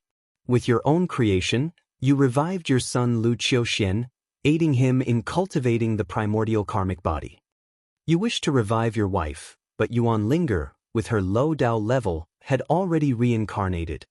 You were attacked by the Black Profound Emperor. In the face of danger, you sent your son Lu Qiuxian to the end of the River of Destiny. You died by the hands of the Black Profound Emperor. Reincarnation ends. Damn it! It's the Black Profound Emperor again. Angered, Gu Wen took a step and arrived at an island overseas, then opened the lifespan barrier. He sat cross-legged on the ground, vast memories subsequently flooding his mind. Textual description and real feelings are two entirely different matters. After closing his eyes, it didn't take long for Gu Wen to frown. A moment later, Gu Wen's frown relaxed, and a smile spread across his face as he experienced the beautiful process of a family depending on one another. Time passed rapidly. An ancient hour later, Gu Wen returned to the Juhua sect, sitting at a table with cold tea. He placed a hand on the table and closed his eyes again, carefully feeling Lu Han's life experience. Facing the Black Profound Emperor was like making the wrong bet, but stepping into the River of Destiny was not. He gained a profound understanding of the Tao of Destiny, and he also shared the feelings of Lu Han when he sent his son away. Lu Han lived for more than 800,000 years and experienced everything. Before his death, he was able to revive his son, dying without regrets. In the final battle, Lu Han still demonstrated his strength, leaving an indelible wound on the Black Profound Emperor, with the injury mark landing above the Emperor's left brow. Between the memories of 2 lives, Guan couldn't determine whether the Black Profound Emperor faced by Long Zhan was stronger or the one faced by Lu Han was. Both were far inferior to the Black Profound Emperor in strength. Lu Han managed to injure the Black Profound Emperor primarily because of his special divine skills. But right after injuring the Emperor, he was instantly killed. For now, Guan set aside his anger towards the Black Profound Emperor, immersing himself in the understanding of the Tao of Destiny. As day turned to night and the moon rose, he sat there, unmoving. 3 days later, a figure pushed open the door, bringing a wave of fragrance that altered Guan's gaze. "Why are you here?" Jiang Qiong asked with joy, swiftly taking a seat at the table. As she looked at Guan, the happiness on her face couldn't be concealed. Guan looked at her, his eyes regaining their clarity, yet that one glance made her heart involuntarily tremble.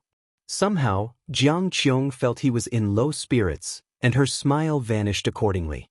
Chapter 338, Destruction Dao Seal, What's wrong with you?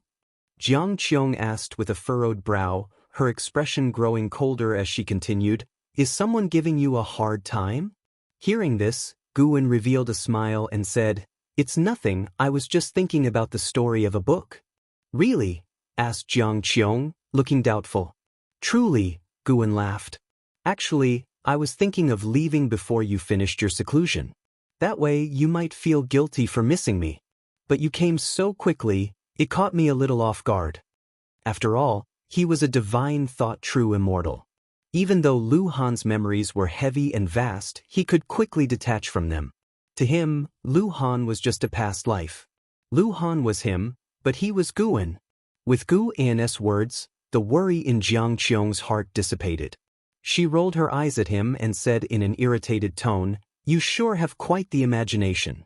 I wouldn't feel the slightest bit guilty. Is that so? It seems I've overestimated our relationship. But I'm still quite happy that you came looking for me. It's rare to see you leave the Supreme Sect.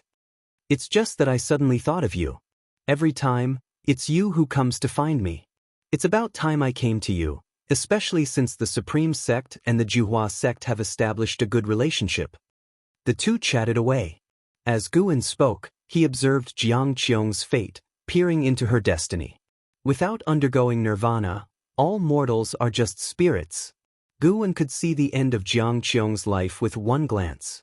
Jiang Qiong's fate was remarkably intricate, with innumerable variations, essentially a multitude of possible trajectories. Within her destiny, Guan could not see himself, but he knew the reason there were so many branches in Jiang Qiong's future was because of him. His choices could change her destiny. However, all branches of destiny flowed toward the same conclusion, death.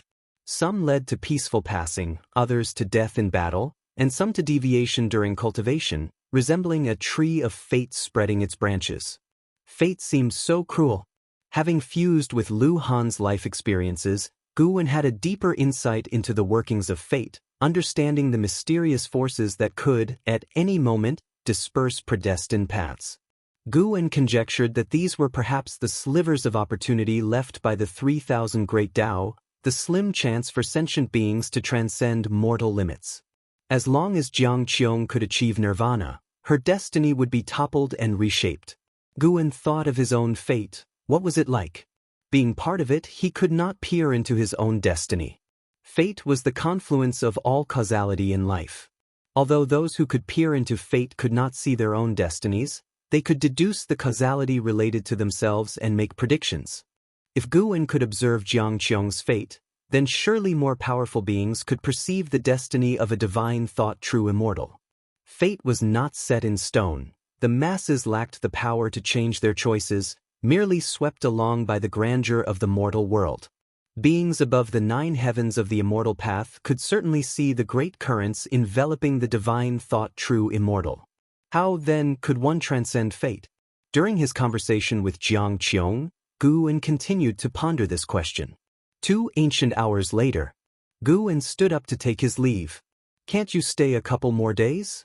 Jiang Qiong asked, trying to persuade him to stay. I've been out for 4 days already. It's time to go back. There are several medicine valleys waiting for my management, Guan replied.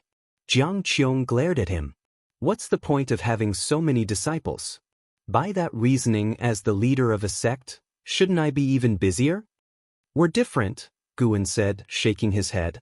Besides, now that I've come once, it will definitely be more convenient in the future. We are both cultivators. There will be plenty of opportunities to meet. Jiang Qiong huffed, unable to persuade him, and could only send him off. She escorted Guan all the way to the gate of the Juhua sect. After he flew away, she remained standing there, gazing in the direction he departed. The Juhua sect disciples guarding the gate curiously wondered about the relationship between that man and their sect leader, who had personally seen him off. On the way back, Guan was targeted by some people, which Jiang Qiong secretly took care of from the shadows. Because of Jiang Qiong's follow-up, Guan's speed back to the valley slowed down. Once Jiang Qiong was no longer following him, he was still 10,000 miles away from the Supreme Sect when he stepped into it. Next, he planned to spend time comprehending the way of fate. As time trickled by, 20 years passed in the blink of an eye. For Guan, those 20 years flew by quickly. Aside from gathering medicinal herbs, he spent most of his time confined in his room. Many new disciples completed their foundation establishment without ever having the chance to interact with him. An Exen became the leading disciple of the Third Medicine Valley, with the power to distribute foundation establishment pills. She had 20 deacons under her command, and the Medicine Valley was managed in an orderly fashion. This year, at the beginning of summer, Guan stepped out of his door and strolled downstairs. He looked up at the azure sky and felt an immense sense of freedom and joy, a contented smile spreading across his face. His meditation on the way of fate could be put on hold for now. He planned to relax for a few years. In these 20 years, he had mastered Lu Han's strongest divine skill, named the Destruction Dao Seal. The Destruction Dao Seal was gained from Lu Han's comprehension of the River of Fate. This divine skill could strip away an enemy's causality, causing them to be repelled by the rules of heaven and earth and leaving indelible scars. This damage would become an eternal flaw in his opponent. Lu Han had used this divine skill to injure the Black Profound Emperor. If Guan encountered the Black Profound Emperor in the future, he would be able to identify him through the scars left by the Destruction Dao Seal. No matter which divine skills the opponent used, they could not hide the wounds caused by the Destruction Dao Seal. Of course, without knowing the full strength of the Black Profound Emperor, Guan would try to avoid using the abilities of Lu Han, Xiaoxing Tian, and Chu Lu. Being slain thrice by the Black Profound Emperor was no coincidence. Surely the Emperor was seeking him. As Guan pondered the Black Profound Emperor, Ji Xiaoyu approached him, examining him closely. "You seem to have changed somehow, but I can't quite put my finger on it." Guan glanced at her and said with a soft laugh, "Perhaps I've become more handsome." Ji Xiaoyu appeared thoughtful. Guan could sense the aura of fate on her. Her cultivation technique had clearly delved into the way of fate. Perhaps it was for this reason that she was able to sense the change in Guan. Fortunately, the disparity in their cultivations was so great that Ji Xiaoyu could never discern Guan's true cultivation level. After chatting for a while, Guan found an Exen and left the Supreme Sect with her. After confirming no one was tailing them, he took an Exine towards Mortal World Peak. An Exine closed her eyes, and when she opened them next, they had arrived at Mortal World Peak. So fast. An Exine now felt what Yang Jian had once experienced. The higher her cultivation, the more she marveled at her master's strength. "Master, what divine skill is that? It's so fast," an Exine couldn't help but ask. As Guan led her across the clouds, looking ahead, he replied, "You guessed right. It's the stepping path of age's step that you've been practicing." And Zin's eyes widened in surprise. No wonder that step technique was so difficult to master. When perfected, could it traverse the mortal world? An Exine developed an unprecedented expectation for the stepping path of age's step. Soon, the master and disciple arrived at Dingtian Peak. Guan first went to gather medicinal herbs, greeting disciples along the way. News of his return spread rapidly across Dingtian Peak. With Gu's joining, Mortal World Peak grew more tolerant towards Dingtian Peak. The direct disciples managed to secure greater benefits for Dingtian Peak, benefiting the entire peak. All the disciples privately mythologized Guan, knowing their peak master's exceptional strength. Strolling along, Guwen nonchalantly picked herbs, appearing to deliberately enter the lives of his disciples. Everyone he spoke to along the way was more excited. Occasionally, Guwen would even help the disciples gather medicinal herbs, picking but not taking, leaving those disciples feeling honored and shocked. Gradually, Guwen heard some news. The Immortal dynasty was about to emerge. On Mortal World Peak, one could learn about various major events in the great heavenly spirit land. Guwen also heard about the long-standing feud between the Immortal dynasty and the Holy Court.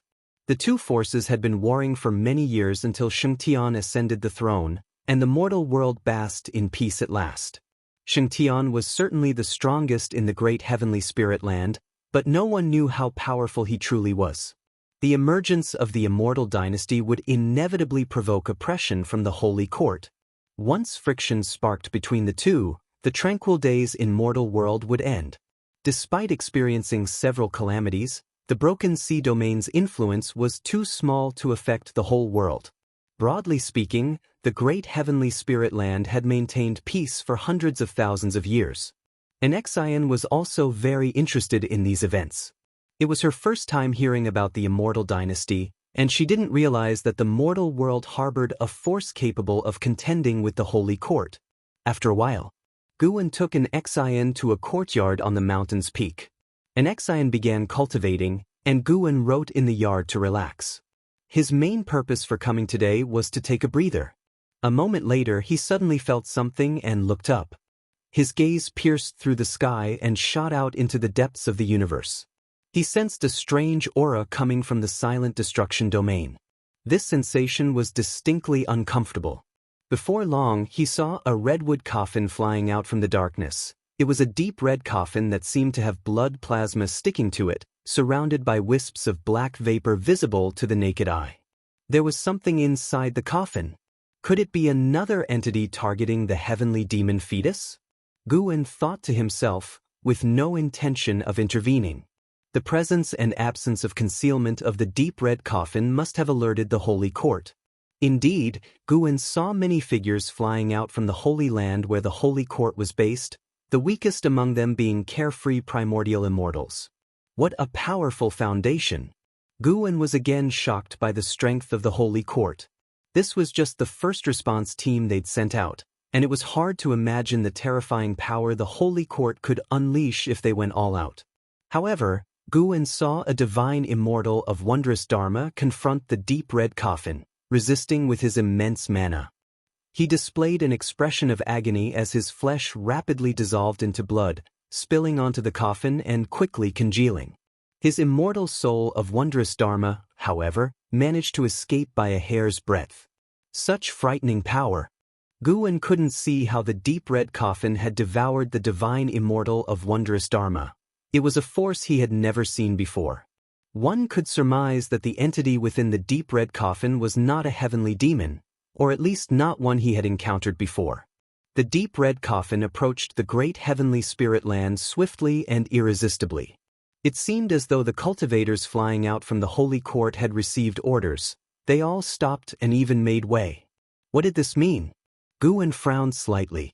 Could it be that the deep red coffin was related to the Holy Court? While pondering, Guwen lowered his head and continued to write. Let the tall ones handle it when the sky falls, as the saying goes. Since the Holy Court was also part of the great heavenly spirit land, he was curious to see what would happen next. Chapter 339. The Dark Emperor from the Battle Court. As evening approached, Guwen stood up and stretched languidly, his gaze turning towards outer heaven. The dark red coffin had already reached outer heaven and was about to crash into great heavenly spirit land. Xianxia walked over and asked, "Are we going back?" Guwen nodded slightly, and Xianxia immediately went to pack their things. She had bought some trinkets on Dingtian Peak, planning to bring them back to Third Medicine Valley.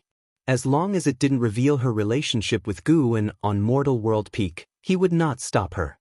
Xianxia was quick with her tasks, and after she was done, she hurried back to where Guwen was standing. Seeing her master looking up, she instinctively looked up as well.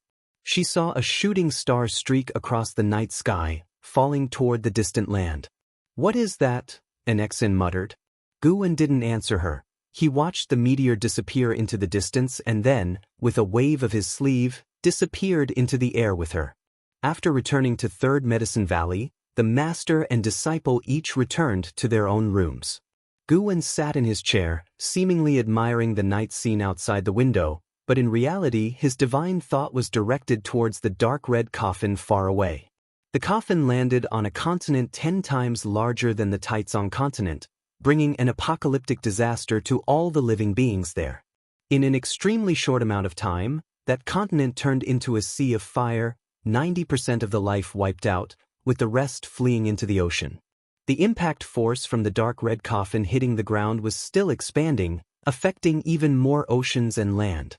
It was far from the Taizong continent, but even farther from Mortal World Peak, eliminating the possibility that it was targeting the demon fetus.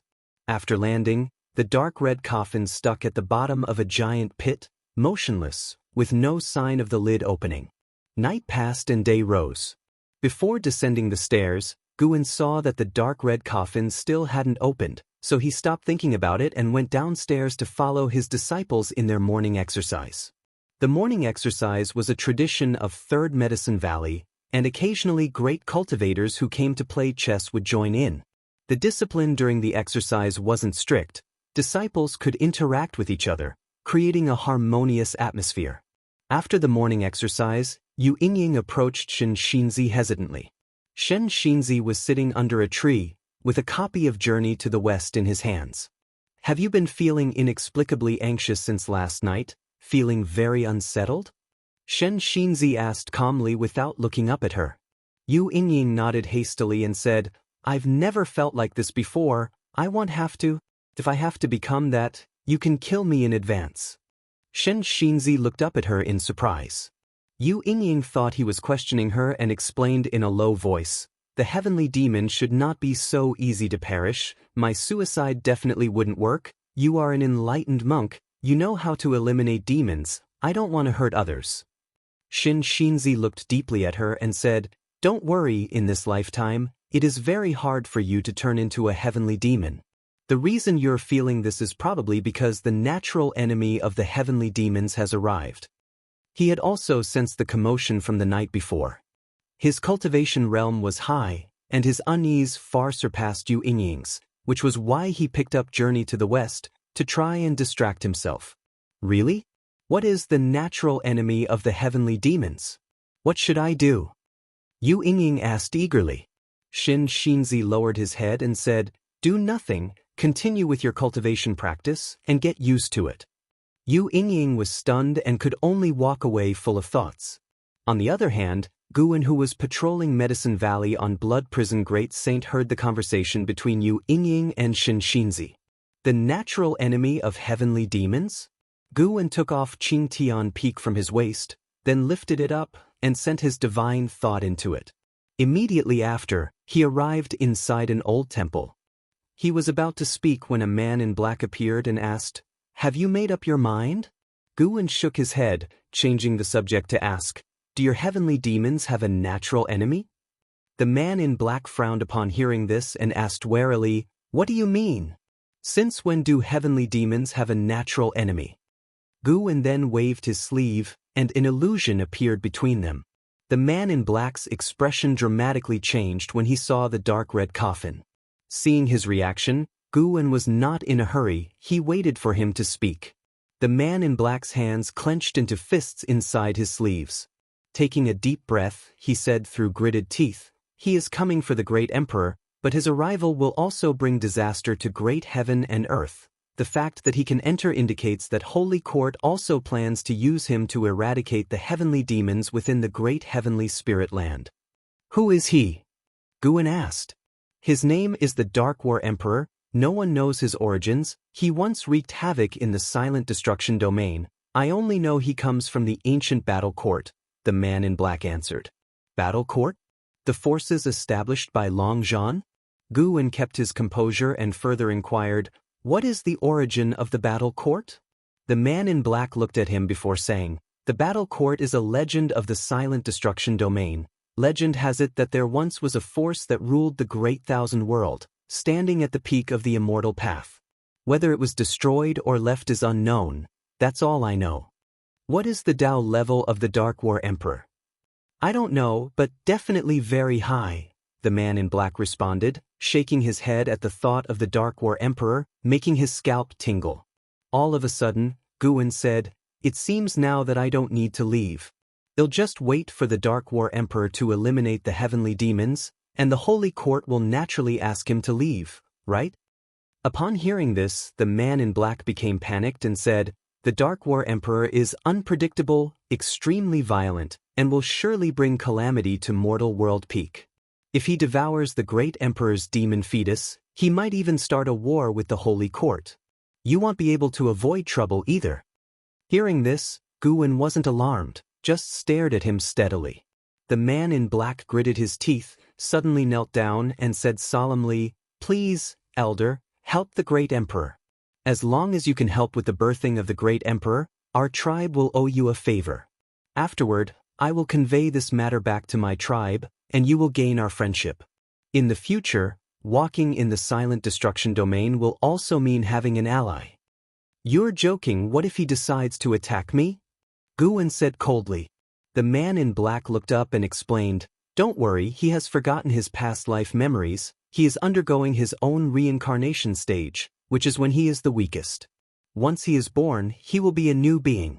You can even take him as a disciple, and when he achieves the Tao in the future, he will definitely not forget your kindness." After listening, Guwen fell into hesitation. "If you don't do this, once the Dark War Emperor emerges, he will surely come after you. The moment the great Emperor is born, he will undergo reincarnation baptism, hiding the causality of the heavenly demon, making it impossible for the Dark War Emperor to find him," the man in black urged urgently. "As if the Dark War Emperor might come to kill at any second." Guwen hesitated for a moment, then asked, "How can I assist him?" The man in black was elated and immediately imparted a miracle technique. Guwen listened intently, memorizing it in one go. The man in black urged, "Act quickly. If the Dark War Emperor finds him, he can obstruct the great Emperor's path to achieving the Tao. We must not let him succeed." Chapter 340. Projecting into the past, the birth of Long Qing. Guwen placed Qing Tian Peak down and hung it back on his belt. He didn't fully believe what the man in black had said, but he could judge that the miracle technique the man had imparted to him was free of hidden dangers. Taking advantage of the blood prison great saint carrying him on a patrol around Medicine Valley, he began to weigh the pros and cons. Upon careful consideration, he felt it was worth a try. The Dark Battle Emperor had just arrived and slaughtered the beings of one area. His cruelty and ferocity had to be guarded against. Even if he was related to the Holy Land, he couldn't be trusted. He would first see how the demon fetus would react once born. If worse came to worst, he would simply destroy it, even if it meant offending the heavenly demon. Guwen made his decision. He did not set out right away. The Dark Battle Emperor had not yet emerged from his coffin, and Guwen could sense that the presence within the coffin was growing stronger. He estimated that it wouldn't emerge for a little while. An hour later, Guwen arrived at a cave at the foot of Dingtian Peak, undetected by gods or ghosts alike. He stood in front of the stone pillar, extending his divine thought into it, and saw that the demon fetus was still curled up, unchanged since decades ago. Guwen immediately activated the life-span barrier, enveloping the entire cave, and then applied the miracle technique taught by the man in black to the demon fetus. More and more black chi began to emerge from the surface of the stone pillar, and the heartbeat of the demon fetus within grew strong and powerful. Time passed, second by second. The birth of the demon fetus would not absorb nature's spiritual energy, which meant that the consumption of the life-span barrier wasn't rapid, providing Guwen with a bit of relief. Half an hour later, Guwen moved the demon fetus out. It had shrunk to the size of an ordinary baby, still surrounded by demonic chi, but its form could not be completely concealed. Guwen performed a lifespan detection on it. Long Qing, Energy Cultivation Realm 9 Layers 0/1000/9999? Huh? Why does it have the surname Long? With the Dark Battle Emperor, who inherited the Battle Court's lineage, having just appeared, and now one with the surname Long, Guwen couldn't help but wonder. He stared intently at the still unconscious Long Qing, probing the cause and effect within him. The cause and effect of Long Qing were complex, but Guan had inherited all memories of Long Zhan, who had also delved into the way of cause and effect. After a long while, Guan felt that Long Qing's soul had a deep connection with the soul of Long Xen, the son of Long Zhan, which meant it was very likely that Long Qing was a descendant of Long Xen. Long Zhan was born into the Long family, but the name Battle Court was chosen by Long Zhan himself. The ancestors of the Long family had not established the Battle Court. This confirmed that Long Qing was definitely a descendant of Long Zhan, who lived in the past, not the future. Reincarnation evolution could indeed project into the past. Was this predestined to happen, or did his decision change the past? Before his reincarnation evolution, the demon fetus was already hidden within Dingtian Peak. But it was only after his reincarnation evolution ended that he discovered the demon fetus, unclear if its identity had changed. Guan considered this a problem worth contemplating. Long Qing continued to absorb the innate demonic qi, rapidly reaching the foundation establishment realm. This kid couldn't possibly have been born with a cultivation level of the immortal path like the immortal spirits of the immortal dynasty, could he? Guan guessed to himself, and in the time that followed, Long Qing's cultivation level quickly intensified, relying solely on the surrounding innate demonic qi and not consuming any spiritual energy. Time sped away. 3 ancient hours later, Long Qing's cultivation level surpassed the Mahayana realm, reaching the first layer of Nirvana realm, with his maximum lifespan metamorphosing to 999,999 years. Guan felt that if he were to come into the world, he would be sure to attract heavenly tribulation, and that would be troublesome.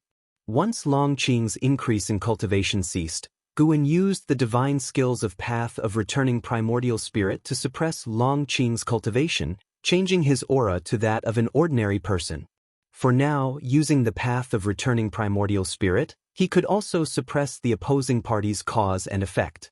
Before the seal was lifted, not even the heavenly demon would be able to locate Long Qing.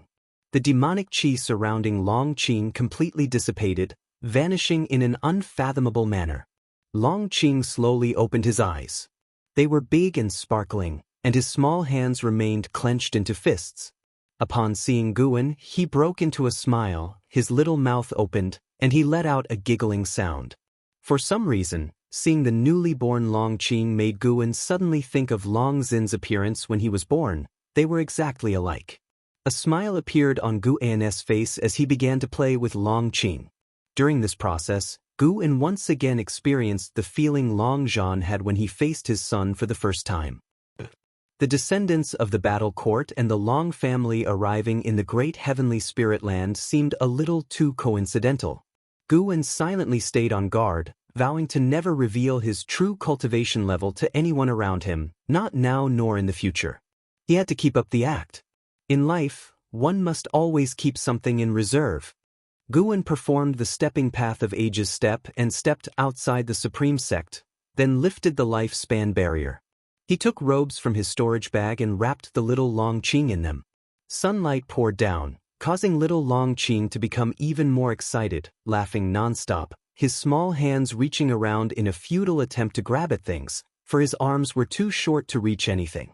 Luckily, the little fellow was not an ordinary baby, or else Guan would have had to consider feeding him milk. Guan, cradling him, walked to a nearby tree and sat down, continuing to amuse him.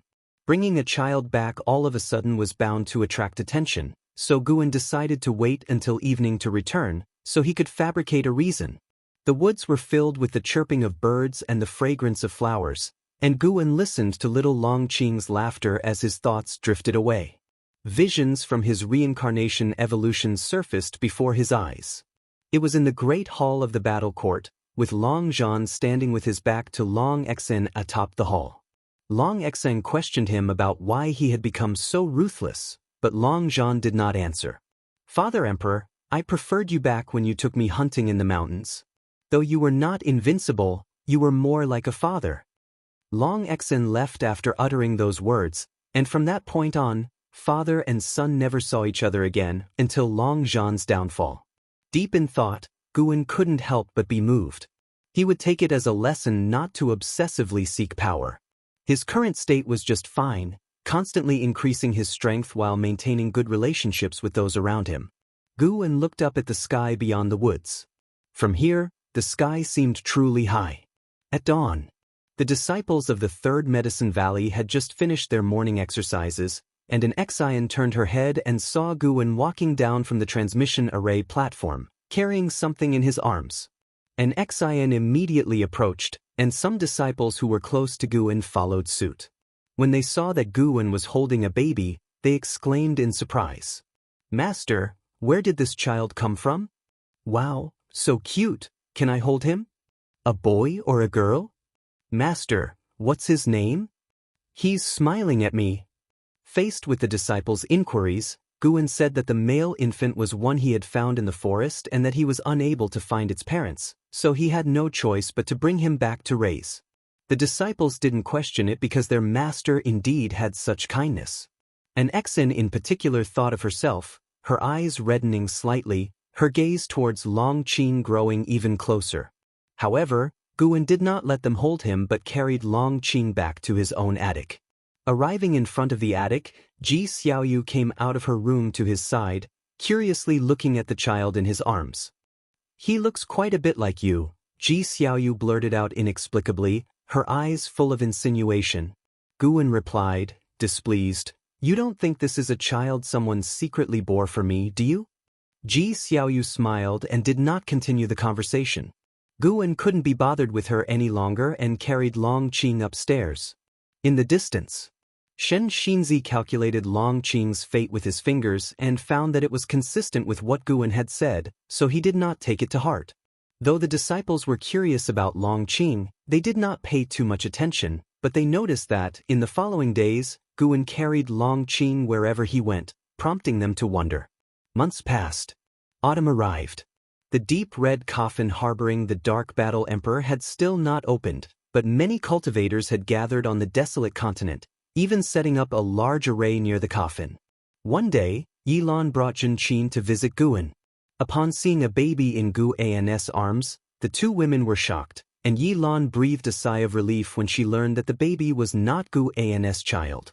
"It's rare to see a child with such fate, so I brought him back. I'll accept him as a disciple from now on," Guwen said cheerfully. Zhenqin held Long Qing, finding the little one adorable, and asked, "Master, have you named him?" Guwen replied, "Yes, his name is Long Qing. There was a clear stream beside him when I found him, and his eyes are clear like it, hence the name Qing." "And the surname Long?" Zhenqin inquired further. Guwen smiled and said, "Take a look at his back." Zhenqin instinctively opened the swaddling clothes around Long Qing, seeing mysterious black patterns on his back that, at a glance, resembled a black dragon. "It seems this little fellow's background is not simple," Zhenqin remarked with amazement. Yilan also saw it and completely relaxed, smiling as she took Long Qing in her arms. "This matter should not be spread. Since he has been abandoned, let him stay away from strife and live peacefully in Medicine Valley. The mark on his back can be considered my doing," Guwen instructed. The two women nodded, agreeing and praising him for his thorough consideration. After staying in the Third Medicine Valley for 3 days, the women left. Their subsect was busy with tasks that required them to be away, and they would not meet again for several years. By the age of half a year, Long Qing could walk. By 1 year, he began to babble. Dressed in fine clothes, he became the joy of Medicine Valley. A year had passed since the deep red coffin arrived in the great heavenly spirit land, and there was still no movement, but its presence had become widely known. The various sects labeled it an evil object from outer heaven, and even the mortal world peak was abuzz with discussions. This year, during the summer, Guwen sat in the attic and picked up Qingtian Peak, extending his divine thought into it to enter the ruined temple. As soon as he entered the temple, the man in black appeared, anxiously asking, "Why did you only come now? Where's the emperor?" Guwen took a deep breath and said, "It failed. I was just about to use the miracle technique you taught me when he escaped. I couldn't catch up, and now I have no idea where he's gone." The man in black's face changed dramatically, his body trembling uncontrollably. The good news is that the Dark Battle Emperor hasn't emerged from his coffin. It's been a year, why no movement? Guwen asked with a frown. Hearing this, the man in black's face relaxed slightly. After pondering, he said, he might be preparing for something. Ancestor, could you release me? I must go in search of the Emperor. Guwen shook his head. Sorry, I can't fully trust you. I'll release you after 10,000 years, once we get through this calamity. 10,000 years? The man in black nearly burst into curses, but thinking of the profound and inscrutable Tao level of the other party, he could only suppress his emotions. What good was the whereabouts of the Emperor if his own life was at stake? Chapter 341 Reincarnation Tribulation. The man in black ultimately chose to compromise, for he believed that Guwen should be trustworthy. After all, he was completely powerless to resist, and there was no point in Guwen deceiving him. After dealing with the man in black, Guwen set down Qingtian Peak. He lifted his gaze and saw through the walls that 1-year-old Long Qing was chasing after the white spirit rat, which slowed down for fear that the child couldn't keep up. It was rare to see the white spirit rat so gentle, which brought a smile to Guwen's face. No longer contemplating what the reincarnation evolution truly entailed, Guwen's focus was solely on becoming stronger. These reincarnated identities wouldn't help him survive better. In this world, there were holy courts and immortal dynasties. Outside the world, there were realms like the Silent Destruction Domain and beings like the Annihilation God Emperor and the Black Profound Emperor watching him, not to mention countless great heaven and earth. His journey was still long. Long Zhan had been too arrogant and was crushed to death by the Annihilation God Emperor. Guwen planned to quietly surpass the 9 heavens of immortal path in the universe where the great heavenly spirit land was located. He deliberately overestimated the capabilities of the Black Profound Emperor and the Annihilation God Emperor to better confront and potentially defeat them if they became enemies in the future. Guwen collected himself, even eliminating the animosity towards the Black Profound Emperor and keeping the past hidden deep within his heart. He was Guwen. Guwen was the true him. Guwen picked up a brush, intending to write and express his emotions. Miles of clear skies stretched overhead, and a large gathering of cultivators crowded a barren plain. They surrounded a massive pit over 100 miles in diameter, atop whose edge they constructed towering stages, each brandishing an imposing iron tower. Wuxia stood on the edge of the massive pit, gazing at a deep red coffin from afar, a worried expression filling his eyes. Have you seen it in the Silent Destruction Domain? A voice called out, and Fu Xianxia stepped beside Wuxia. After paying his respects, Wuxia turned and said, I haven't seen it, but its aura feels very dangerous. I have seen it, Fu Xianxia said calmly, his gaze fixed on the deep red coffin.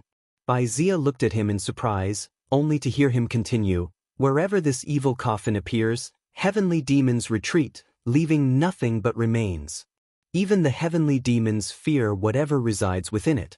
I've heard that beings surpassing the carefree primordial immortal realm would turn to ash just by approaching it. Beyond the carefree primordial immortal? This filled Wuxia with even more fear. As a heaven and earth flying immortal, he already regarded the carefree primordial immortal as a symbol of freedom. How could beings even stronger than carefree primordials succumb to this evil coffin? He instinctively thought of Meng Lang and shuddered at the thought of him turning to dust upon nearing the evil coffin. As Fu Xianxia continued his story, Wuxia listened intently, and they were not the only ones. Other sects had people recounting their experiences in the Silent Destruction Domain. Atop a grand pavilion, a man in white robes stood with his hands behind his back, his gaze quietly fixed on the deep red coffin, his eyes deep with thought. Suddenly, a man clad in golden armor appeared beside him, bowing and whispering, Holy King, the higher-ups have instructed you not to take action and to wait for the Dark War Emperor to awaken.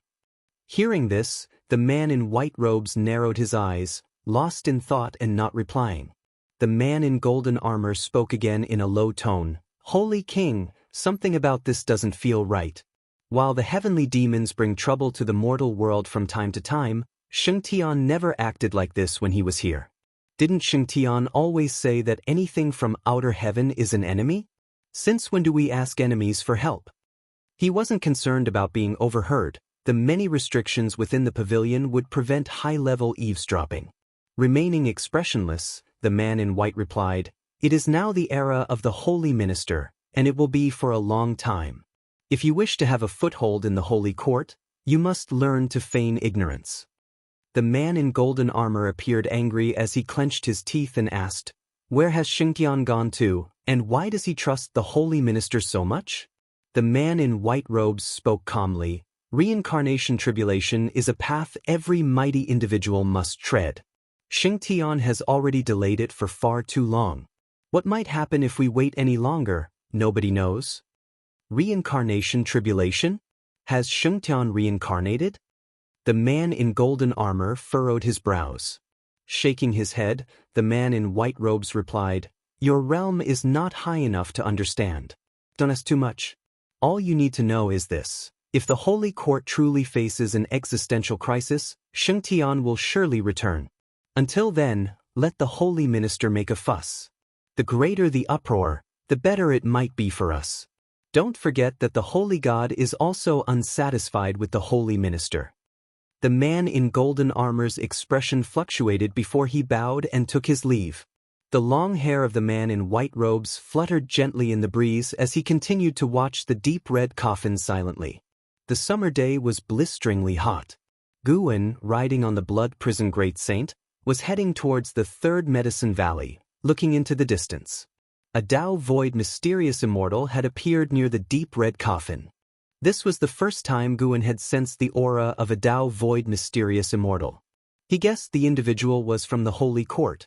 With so many forces converging but taking no action, Guwen didn't know how to discern good from evil. Regardless, the appearance of the deep red coffin caused the deaths of all beings on a continent. In his previous life, it would have been equivalent to destroying all life on Earth. Even so, the holy court remained motionless. Perhaps to the holy court, the threat of the heavenly demon was greater, a consideration for the long term. But for the innocents involved, wasn't it also a tragedy? "Master, what do you think of that kid Longqing? He seems pretty clever to me," inquired the blood prison great saint, drawing Guwen's thoughts back to reality. It wasn't foolish to think so. Why would the master casually take in an orphan unless the child was no ordinary one? Perhaps even more exceptional than Yang Jian. Guwen replied, "Quite ordinary. He'll hardly achieve anything significant in his lifetime." The blood prison great saint paused, then laughed. "Master, you're kidding with me, right?" "You'll see in time," Guwen said with a soft laugh. Unable to resist, the blood prison great saint asked further, "Then why did you take him in?" "Because I liked him. Do you think I need Yang Jian to repay me for anything?" Guwen said casually. It made sense to the blood prison great saint. After all, Guwen wasn't only good to Yang Jian. All the disciples in the valley received favorable treatment from him. In Guwen's own words, "Do good deeds without asking about the future." That too. Leading a plain life isn't necessarily bad, agreed the blood prison great saint. Though he secretly believed Longqing would certainly make something of himself, it was only a matter of time. As Guwen walked into the valley, he saw a group of female disciples surrounding Longqing, passing him around happily until the atmosphere became even more cheerful. When someone spotted the blood prison great saint, they exchanged a few words and quickly dispersed, leaving Longqing in the arms of one of the girls, who hurried towards an Exon, looking lost. "Guwen, come for a game of Go." The voice of the nine-fingered divine lord suddenly rang out, and Guwen sent the blood prison great saint over. After a while, when Guwen sat at the Go board, the nine-fingered divine lord, with a chuckle, asked, "Guwen, what's the backstory of that little guy called Longqing?" He had tried to discern Longqing's fate but came up with nothing. Considering what had happened with Yang Jian, he couldn't help but feel that Longqing had some significant background. Guwen picked up a ghost stone and replied with a smile, "How should I know? I truly found him in the mountains. Do you like him? Why don't you take him as a disciple?" After hearing this, the nine-fingered divine lord laughed and said, "Let's not. I've already taken away one of your disciples. I can't be that greedy." Seeing him reluctant to make a move, Guwen played first, causing the nine-finger divine lord to twitch at the corner of his mouth and quickly pick up the white stones from the table, saying, "Our rules here, black plays first. Don't you know the rules?" With that, he made his move. Guan smiled and followed suit, then asked about Chu Jingfeng's situation. The nine-finger divine lord had settled Chu Jingfeng overseas while staying at the supreme sect himself, making Guan unsure of what to make of his actions. Half an hour later, Guan stood and departed. The nine-finger divine lord stared at the go board, frowning. "Where exactly is the problem?" he muttered to himself. No one offered him an answer. His loss didn't surprise the surrounding players. His winning would have been the real shock. Guan was in a good mood, looking forward to harvesting high-rank medicinal herbs in the Outer World cave the next day, a move that could increase his lifespan by tens of millions of years. He decided not to initiate lifespan samsara before his next breakthrough. Forget that, before filling up a lifespan of 1 billion years. Otherwise, descendants might appear before his eyes again, and he couldn't bear to ignore them. The sun set and the moon rose. The next morning, Guan left Longqing with Yu Yingying and departed Medicine Valley alone. Yu Yingying adored Longqing, though she couldn't explain why since she usually despised children. By evening, Guan returned. He hummed a tune along the way, clearly delighted. Today, he had harvested over 65 million years of lifespan. It was exhilarating. The Outer World cave was his key investment project. Periodically, he would inject more high-rank medicinal herbs into the grotto. Along the path, Guan greeted every passing disciple, leaving them pleasantly surprised. He made his way to Yu Yingying's courtyard and took away Longqing. "Hey, I want to ask you something." Yu Yingying stopped Guan. He gave her a look. Not hey." Rolling her eyes, she said, "Lately, I've been feeling restless, like I might bring trouble to Medicine Valley. Should I leave?" Guan looked at her, astonished. "If you want to leave, leave. Why ask me?" Yu Yingying was livid, ready to pinch him, but he deftly dodged. "I'm leaving tomorrow." She turned and walked toward her house. Guan called out, "Hey, if you're really worried about causing trouble, why fret? Don't forget who holds the fort at the Supreme Sect." Yu Yingying turned to look at Guan, the anger in her eyes gradually fading. Hesitantly, she said, "Wouldn't that be inappropriate?" Guan spoke righteously. The entire Supreme Sect is under the protection of Sword Venerable Fudao. There's nothing wrong with that. If you feel bad about it, later you can take care of Qing for me. He really likes you." Caught in hesitation, Yu Yingying lingered in thought, while Guan said no more and turned to leave. Taking advantage of Longqing's youth, he wanted to hold him more, as the child would be less cuddly when older. As for Yu Yingying's concerns, he paid them no mind. Many heavenly demons roamed the world. They would deal with the Dark War Emperor when he emerged from the coffin. From the current aura, the Dark War Emperor was still very distant from becoming a divine thought true immortal. Considering this rate of improvement, it would take him thousands of years to reach the level of a divine thought true immortal, right? Chapter 342, Shelter from the Wind and the Rain. Eradicate the heavenly demon. Time flew like an arrow, and in the blink of an eye, Longqing was already 5 years old. Guan stood in front of the window, looking at Longqing riding the blood prison great saint in pursuit of a white spirit rat, his lips lifting slightly into a smile. Such days were truly wonderful. Regrettably, peace was about to be shattered soon. Guan could feel the deep red coffin trembling, alarming the nearby sects, which promptly arranged their defenses. The Dark War Emperor was about to emerge. The Dark War Emperor, inheritor of the Battle Court legacy, was set on hunting the descendants of the Battle Court's creator. This sparked many speculations in Guan. After all, he had no fondness for the Dark War Emperor, who, from the very start, slaughtered everything in his path. Should he dare come to the Taizong continent, he would find no courtesy from Guan. As the reputation of Sword Venerable Fudao grew ever more resounding, certainly the Holy Court would not dare to confront him directly. The great Nether Saint King had been rather restrained lately, as if putting aside past grievances, not daring to plot against Guan any longer. Guan watched the distance for a while before heading downstairs. Just as he descended the stairs, streaks of blood-like light manifested in the sky, a chilling sight. The disciples in the valley also noticed this scene, discussing among themselves. However, they were not panicked. In their hearts, the supreme sect was the safest place. Ji Xiaoyu approached Guan and whispered, "I've seen such a sight in my dreams."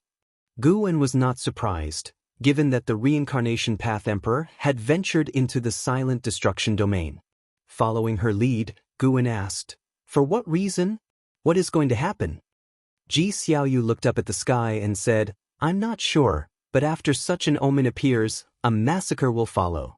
Guan shivered, anxiously asking, "There isn't going to be another catastrophe, is there? I've only lived for a little over 300 years, and I've already encountered so many once-in-millennium disasters. Is the Almighty picking on me?" Ji Xiaoyu glanced at him and said, "What catastrophes have you experienced? I've never seen you fight. With Sword Venerable Fudao and the Supreme Sect shielding you, what do you have to fear? You just need to sit back and enjoy the show." "Huh? Who's really shielding whom? If I told you it would scare you to death." That's what Guan thought, but he relaxed his expression and, patting his chest, said, "You have a point. Why should I worry? When immortals clash, what concern is it of mere mortals?" Ji Xiaoyu was amused by his actions and asked with a smile, "I could teach you some spells. Would you like to learn?" "Forget it, you know I don't like to engage in combat." "Really? Then why do you enjoy sparring with disciples? That's mentoring, okay? How could there be any danger when a higher realm battles a lower realm? Be careful, someday you might encounter an unparalleled genius who will make you lose face." "An unparalleled genius in Medicine Valley? What about Yang Jian? His cultivation level isn't increasing that fast." As they talked, their conversation turned into bickering. As Ji Xiaoyu's worry dissipated during the chat, she spoke of the omen because she felt uneasy and needed to express her feelings. Talking with Guan always helped her to relax. While the two were laughing and talking, on the other side of the distant land, a terrifying demonic chi burst into the sky, originating from the deep red coffin beyond the outer heaven. The deep red coffin stood upright, the body shaking violently. The formations at the edge of the pit had been activated, forming a semi-transparent barrier enclosing the pit. Even with the formations in place, the cultivators outside were terrified. The weakest among them was a loose immortal, and facing the aura seeping from the red coffin, they felt like they were facing their doom, wishing they could flee immediately. Crack! Suddenly, the lid of the coffin flew open, and a pale, rotting hand reached out, grabbing onto the edge of the coffin. With a bang, the lid sprang open, black gas surged out, quickly spreading and forming a thick fog. Heavy breaths could be heard from within the black mist, sending chills down the spines of most cultivators. "Is this the great heavenly spirit land?" A hoarse voice emerged, each word fell heavy on the hearts of the cultivators. A white-robed man from Holy Court said, "Yes, we ask that you eradicate the heavenly demons of mortal world and not harm innocent beings." His voice was loud, clear for everyone to hear. Sects from all sides were shocked. A holy king from Holy Court knew the creature inside the coffin? Eradicate the heavenly demons of mortal world? Many cultivators' expressions changed, such as those from Mortal World Peak, whose sect had dealt with heavenly demons before. They worried about the Holy Court using this as an excuse to suppress them. The actions of Holy Court always needed the backing of the common people. Anyone or any power that became an enemy of the populace would find no mercy from Holy Court. Eradicate the heavenly demons? The hoarse voice laughed, sending shivers up everyone's spine. Boom! A terrifying force exploded from within the pit in an instant, forcefully dispersing the formations and sending cultivators flying in all directions. The white-robed man stood in midair, unmoved, while carefree primordial immortals used their mana to resist in every direction. Further away were heaven and earth flying immortals, with the weakest loose immortals blown clear off the continent. "I'll help you clear out the heavenly demons, but after that, I must feast to my heart's content." The hoarse voice was filled with a will to kill. The white-robed man remained impassive. The great cultivators from various sects were frightened and turned to look at him, wondering about Holy Court's stance. However, after a moment of silence, the white-robed man uttered just one word. "Good."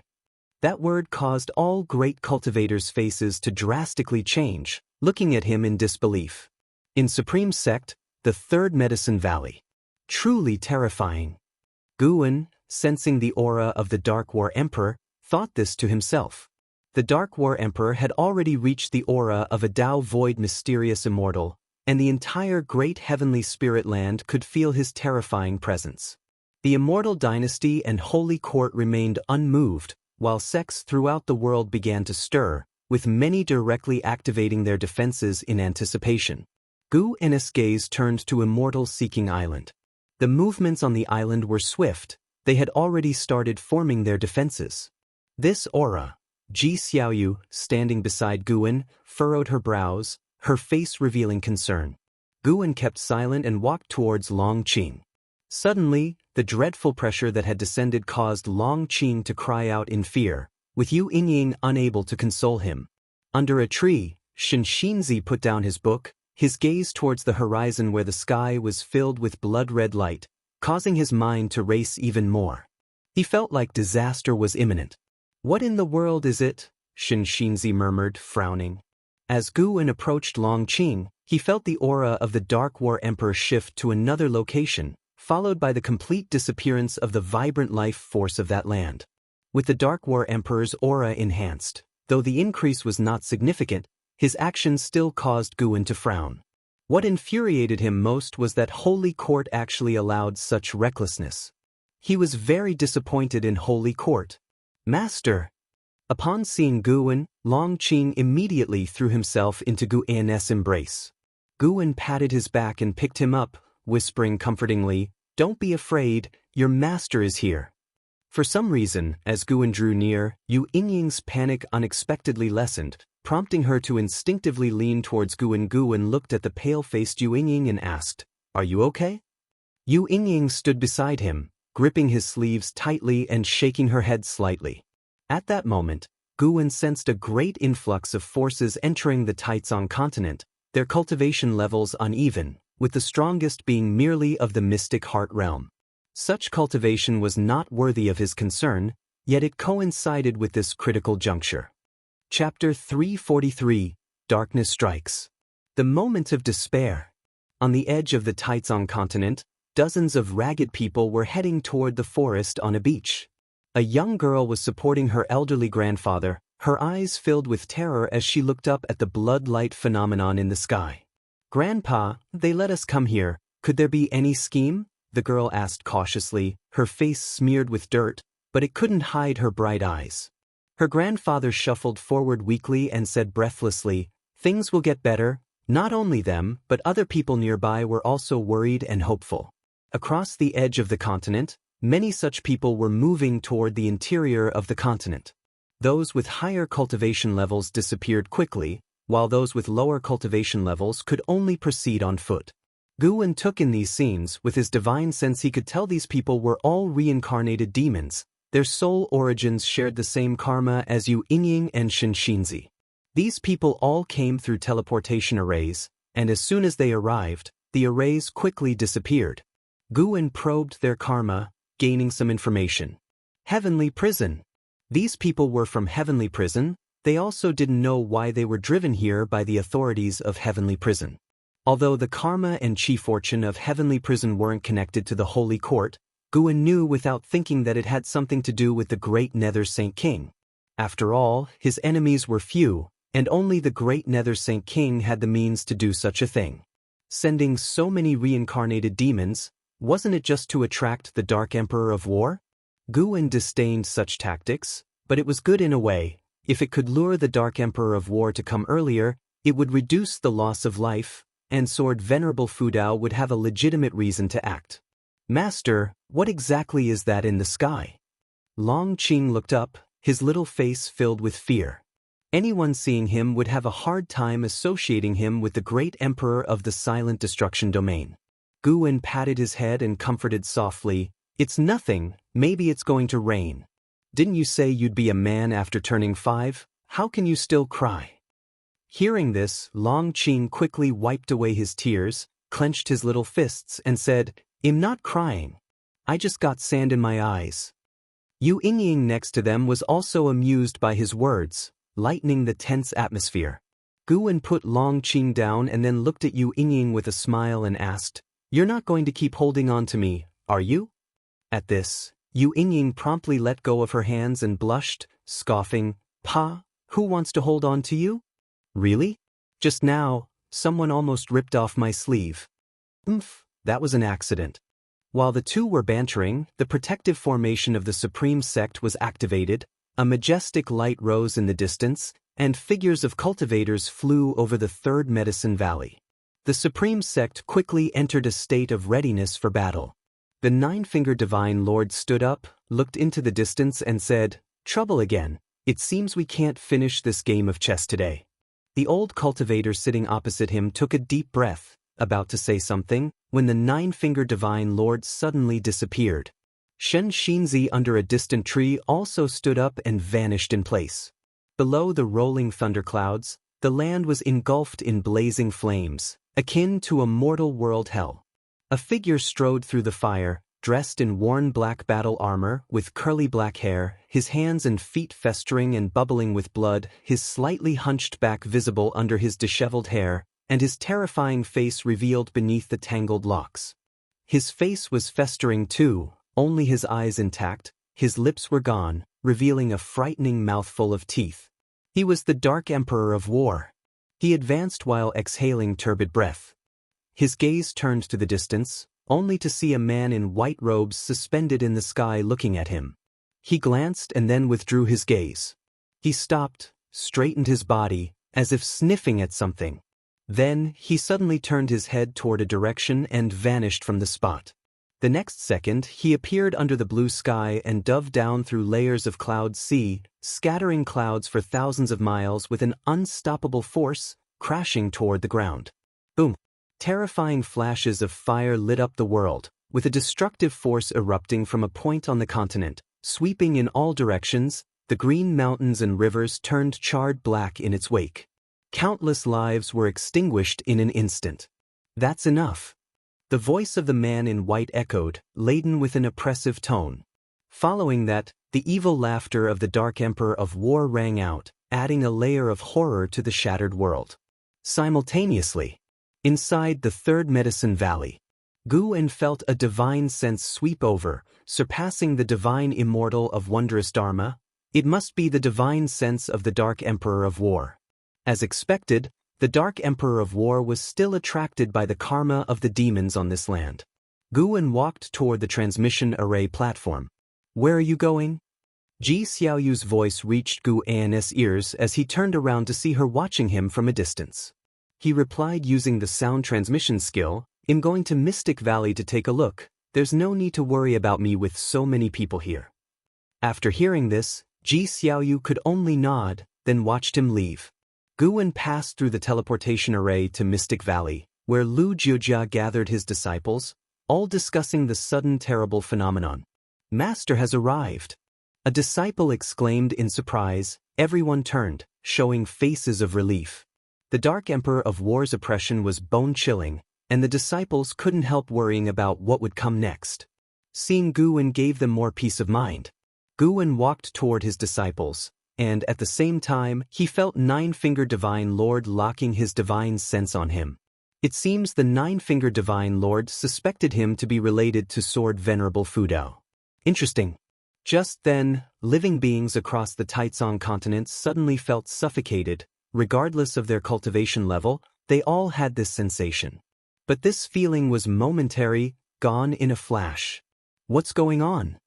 Zuijian was standing by the heaven-cutting axe, looking at the sky with furrowed brows. Not only him, but everyone at the heavenly repair platform was taken aback, unsure what had happened, yet the sensation they felt was undoubtedly real. The entire Taizong continent was enveloped in panic. Beneath the sky, the Dark Emperor of War appeared in the air, with a vast ocean below. He looked toward the distant continent, frowning. The continent before him was Taizong continent. As he approached Taizong continent, he felt a powerful force blocking his momentum, forcing him to stop. That land hid individuals with great power. With so many heavenly demon auras, the beings on this continent should have nothing to do with the Holy Court. The Dark Emperor of War's eyes flickered. He raised his right hand, and waves of demonic chi surged out, quickly covering the sky and rolling toward Taizong continent. People of the continent saw dark clouds approaching from the horizon, and before they could ponder further, daylight turned to night. What's happening? Why has the day suddenly turned dark? Did you guys feel your hearts stop beating just now? What in the world is going on? Could the great cold demon sect be attacking again? Could it be that some terrifying demon has appeared? Disciples of Mystic Valley were abuzz with speculation. Gu In's face was stern, unable to tell the disciples the reason. He could only ask them to have faith in the supreme sect. After the continent was covered by dark clouds, the pressure of the Dark Emperor of War intensified, leaving the living beings full of fear and unease. Standing in front of a wooden railing, Ji Xiaoyu was somewhat dazed. She seemed to see a dark figure approaching her, each step filled with oppressive might, stepping on her heart. Not just her, but all beings on the continent were pulled into this eerie state. Inside the palace, Li Xiandao sat on the throne, also in a daze. The courtiers around him lost their color, and he saw a figure approaching from outside the hall, like the Grim Reaper drawing near. The courtiers all went pale, falling into an eerie silence. Whether in temples, buildings, grand halls, caves, forests, no matter the location, whether they could see the sky or not, all living beings were dragged into an indescribable eerie state. Those who were reincarnated demons felt it more deeply, like Yu Inying. She saw the true face of the Dark Emperor of War, the grotesque and terrifying visage assaulting her eyes. She wanted to scream for help, but no sound emerged. She wasn't even able to move. She seemed to be waiting for death. Even Xianxia, a wandering immortal of the 9 layers, found himself in the same predicament. Facing the advancing Dark Emperor of War, Xianxia gritted his teeth, his heart filled with both panic and unease. He couldn't understand the opponent's divine skills, nor accept his fate. In reality, the Dark Emperor of War, with his right arm raised, showed a maniacal and cruel smile. Gushing demonic chi flowed from his palm, forming a cloud cover that blotted out the heavens. Then he condensed a black spear in his palm. Its surface swirled with mysterious Tao patterns which exuded a repressive and ominous aura. Let this emperor test your capabilities. The Dark Emperor of War licked his teeth, his hoarse voice permeated with boundless murderous intent. Suddenly, he looked up sharply as bright light swelled among the rolling dark clouds. His face changed slightly, and gripping the spear tightly, he burst with momentum that shook heaven and earth. The sea below suddenly collapsed, a magnificent sight. He channeled all his mana into the spear in his hand, which burst forth with black flames, countless wronged souls emerging, desperately trying to climb out and break free, but utterly unable to do so. From outer heaven, the eyes of mysterious beings in each of the 7 suns opened, all looking toward the great heavenly spirit land. Viewed from outer heaven, a radiant and beautiful great heaven and earth showed a black dot that was swiftly growing. Inside the 3rd Medicine Valley, Ji Xiaoyu suddenly fell into the eerie state of a reincarnated demon as well, clearly seeing the true face of the Dark Emperor of War as he stepped over the medicine garden and approached her. This scene, she had seen it in her dreams numerous times, but facing it in person, the feelings were completely different. Irrepressible fear and despair enveloped her heart. She struggled to drive away these emotions but to no avail. Damn it! Ji Xiaoyu gritted her teeth. A red Tao pattern between her brows quickly stretched, swirling flames. She was invoking the power of the primordial Taoist talisman. Just then, a brilliant light burst behind her, dispelling the darkness in her vision. She instinctively looked back, catching a glimpse of a figure in the corner of her eye, and her pupils dilated. It was a sword shadow gleaming with silver light. Countless lightning bolts intertwined upon the sword, molding its form. Ji Xiaoyu had never seen such a sword, as if it had traversed the river of time from ancient epics. Wherever the sword edge passed, darkness shattered. At this moment, not only her but all the desperate beings on the continent saw such a sword. Chapter 344.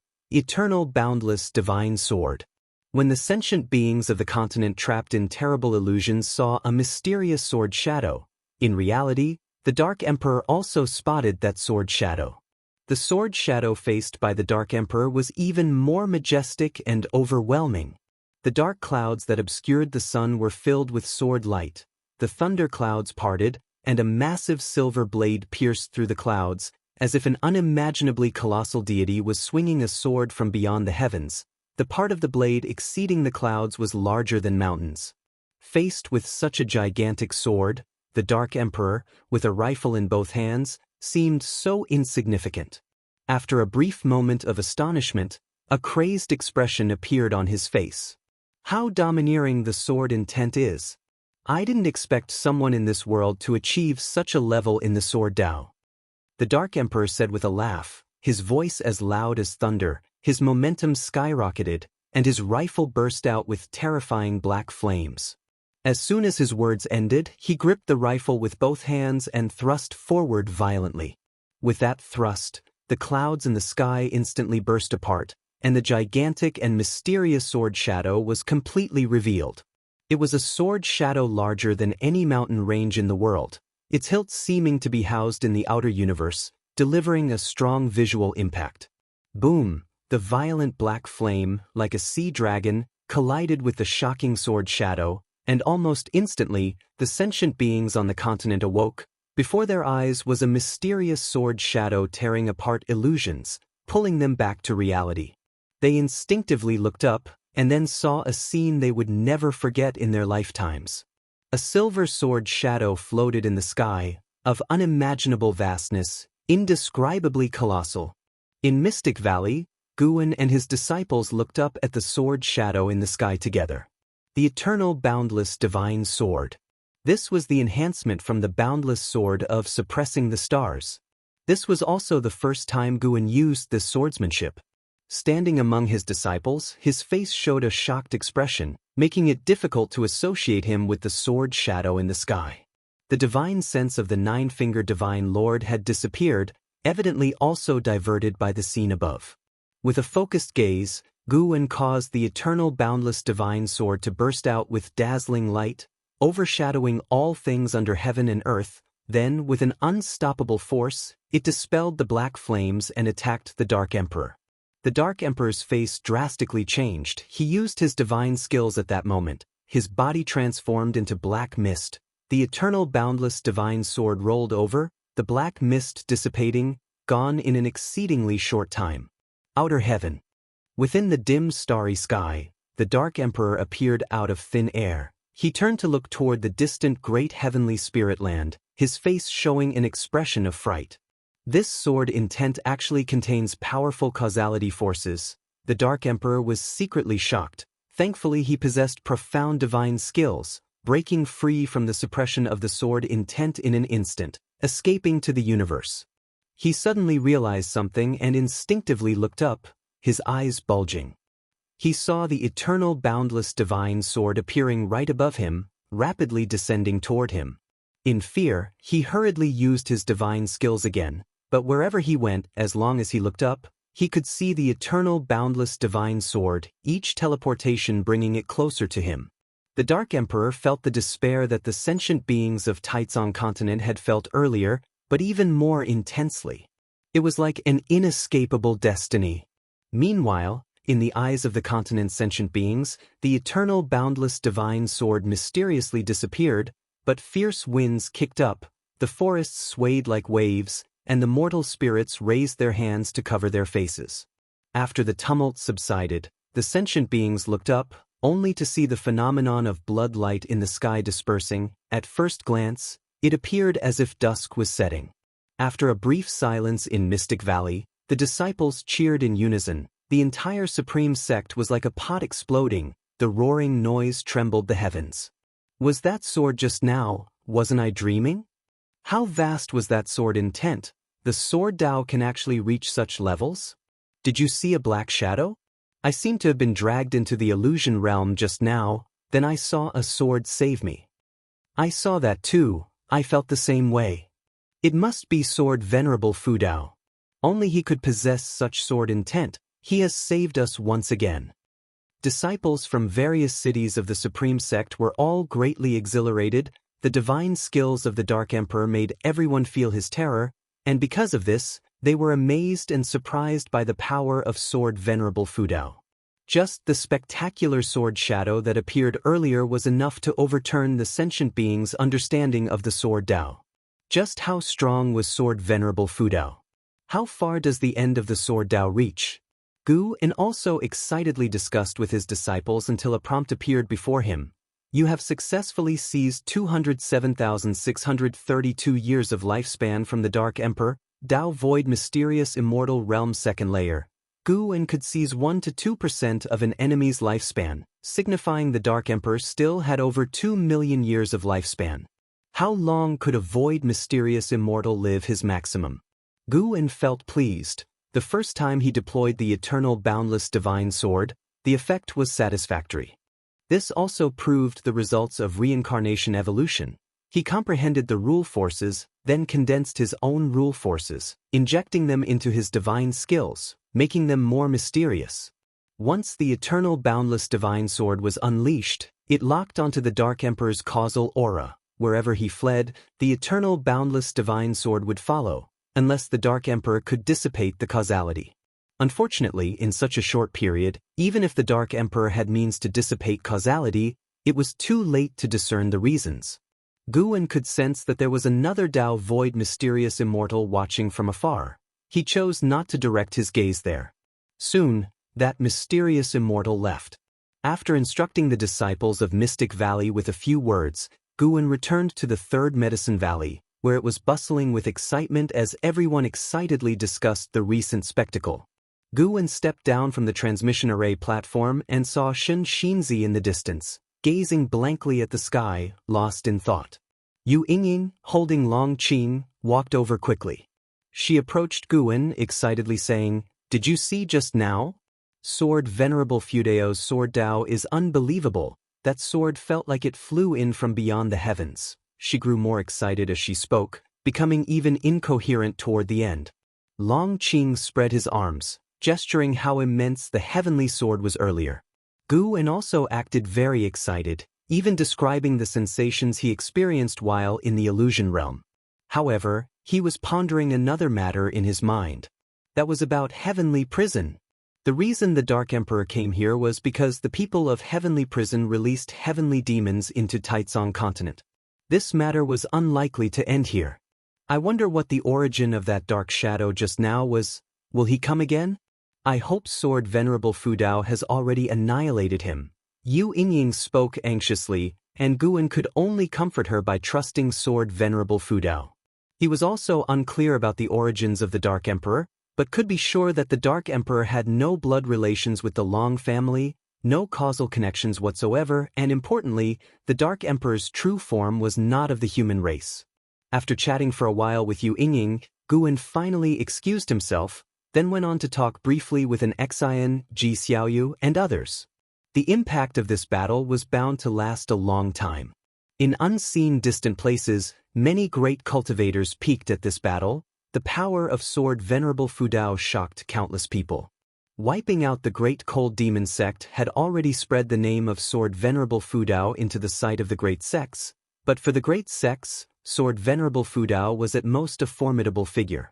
Now it was different. The aura of the Dark Emperor shocked the entire great heavenly spirit land. His terrifying aura was incomparable even to the entire Great Cold Demon sect combined. Every being that had reached the carefree primordial immortal realm witnessed the process of the Dark Emperor's demise. Being able to slay an existence of the seventh layer of the immortal path, Sword Venerable Fudao's Dao level was immeasurably deep. Outer heaven, hidden within the sun, 7 mysterious beings also closed their eyes, as if nothing had happened. In a palace bathed in flickering firelight, 2 figures stood beside a small pool, silent. The pool reflected the universe scenes, with faint wisps of swirling black mist visible. One of them, a man in a black robe wearing a dragon bone crown, looked upset, gritting his teeth and said, "This is troublesome. Sword Venerable Fudao is so formidable, it's impossible to hide Heavenly Prison's actions from him. He will trouble me sooner or later." He turned to look at the person beside him, his eyes filled with anger. Qing Songzi took a deep breath and said, The Holy King is surely aware of this matter. Let us choose to protect ourselves wisely. He was the domain master of the main city of Broken Sea Domain, and the Taizong continent was also under his jurisdiction. At this moment, Xianxia, who controlled the lives of his entire domain, had a pale face. His hands clenched within his sleeves, he tried to appear composed. Seeing the Dark Emperor being exterminated, he felt like the sky was falling. He turned and left. The man in the black robe said sternly, "If Sword Venerable Fudao comes looking, I can only reveal the existence of the Holy King. I couldn't possibly hide this matter with my Dao level. You'd better pray that Sword Venerable Fudao does not come looking." Xianxia left those words and disappeared on the spot. The man in the black robe watched the direction he left, unable to contain his anger, causing the entire palace to tremble. Under the dazzling starry sea, an island quietly suspended, small in size, featuring a center area cleared of vegetation, paved with white jade. One after another, figures appeared on white jade square, all radiating strong light in various colors, barely able to discern their shapes, their faces blurry, only their eyes clearly visible. They gathered together, no one spoke, the atmosphere somber.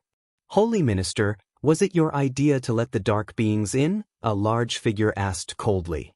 The others turned their gazes toward the Holy Minister, who radiated golden light, appearing like an immortal, his aura vast. Facing the questioning, Holy Minister calmly said, "There are too many heavenly demons within the realms. They use reincarnation to hide their identities. You should be aware of the looming calamities accumulating within the silent destruction domain. I was planning for the future which led to this regrettable decision." The others also spoke up. The intention was good, but the dark beings are too violent, indeed difficult to control. That guy must be the Dark Emperor. His escape technique is extremely refined, hard to capture. Didn't expect him to still die. Broken Sea Domain, Sword Venerable Fudao, the great heavenly spirit land is so large, yet he unexpectedly found the place where Sword Venerable Fudao was quite strange.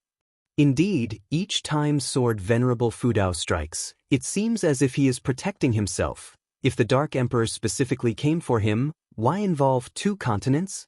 Holy Minister, it seems someone is using you to scheme against Sword Venerable Fudao. The Holy Minister, glittering in golden light, had a glint in his eyes, radiating coldness. Chapter 345.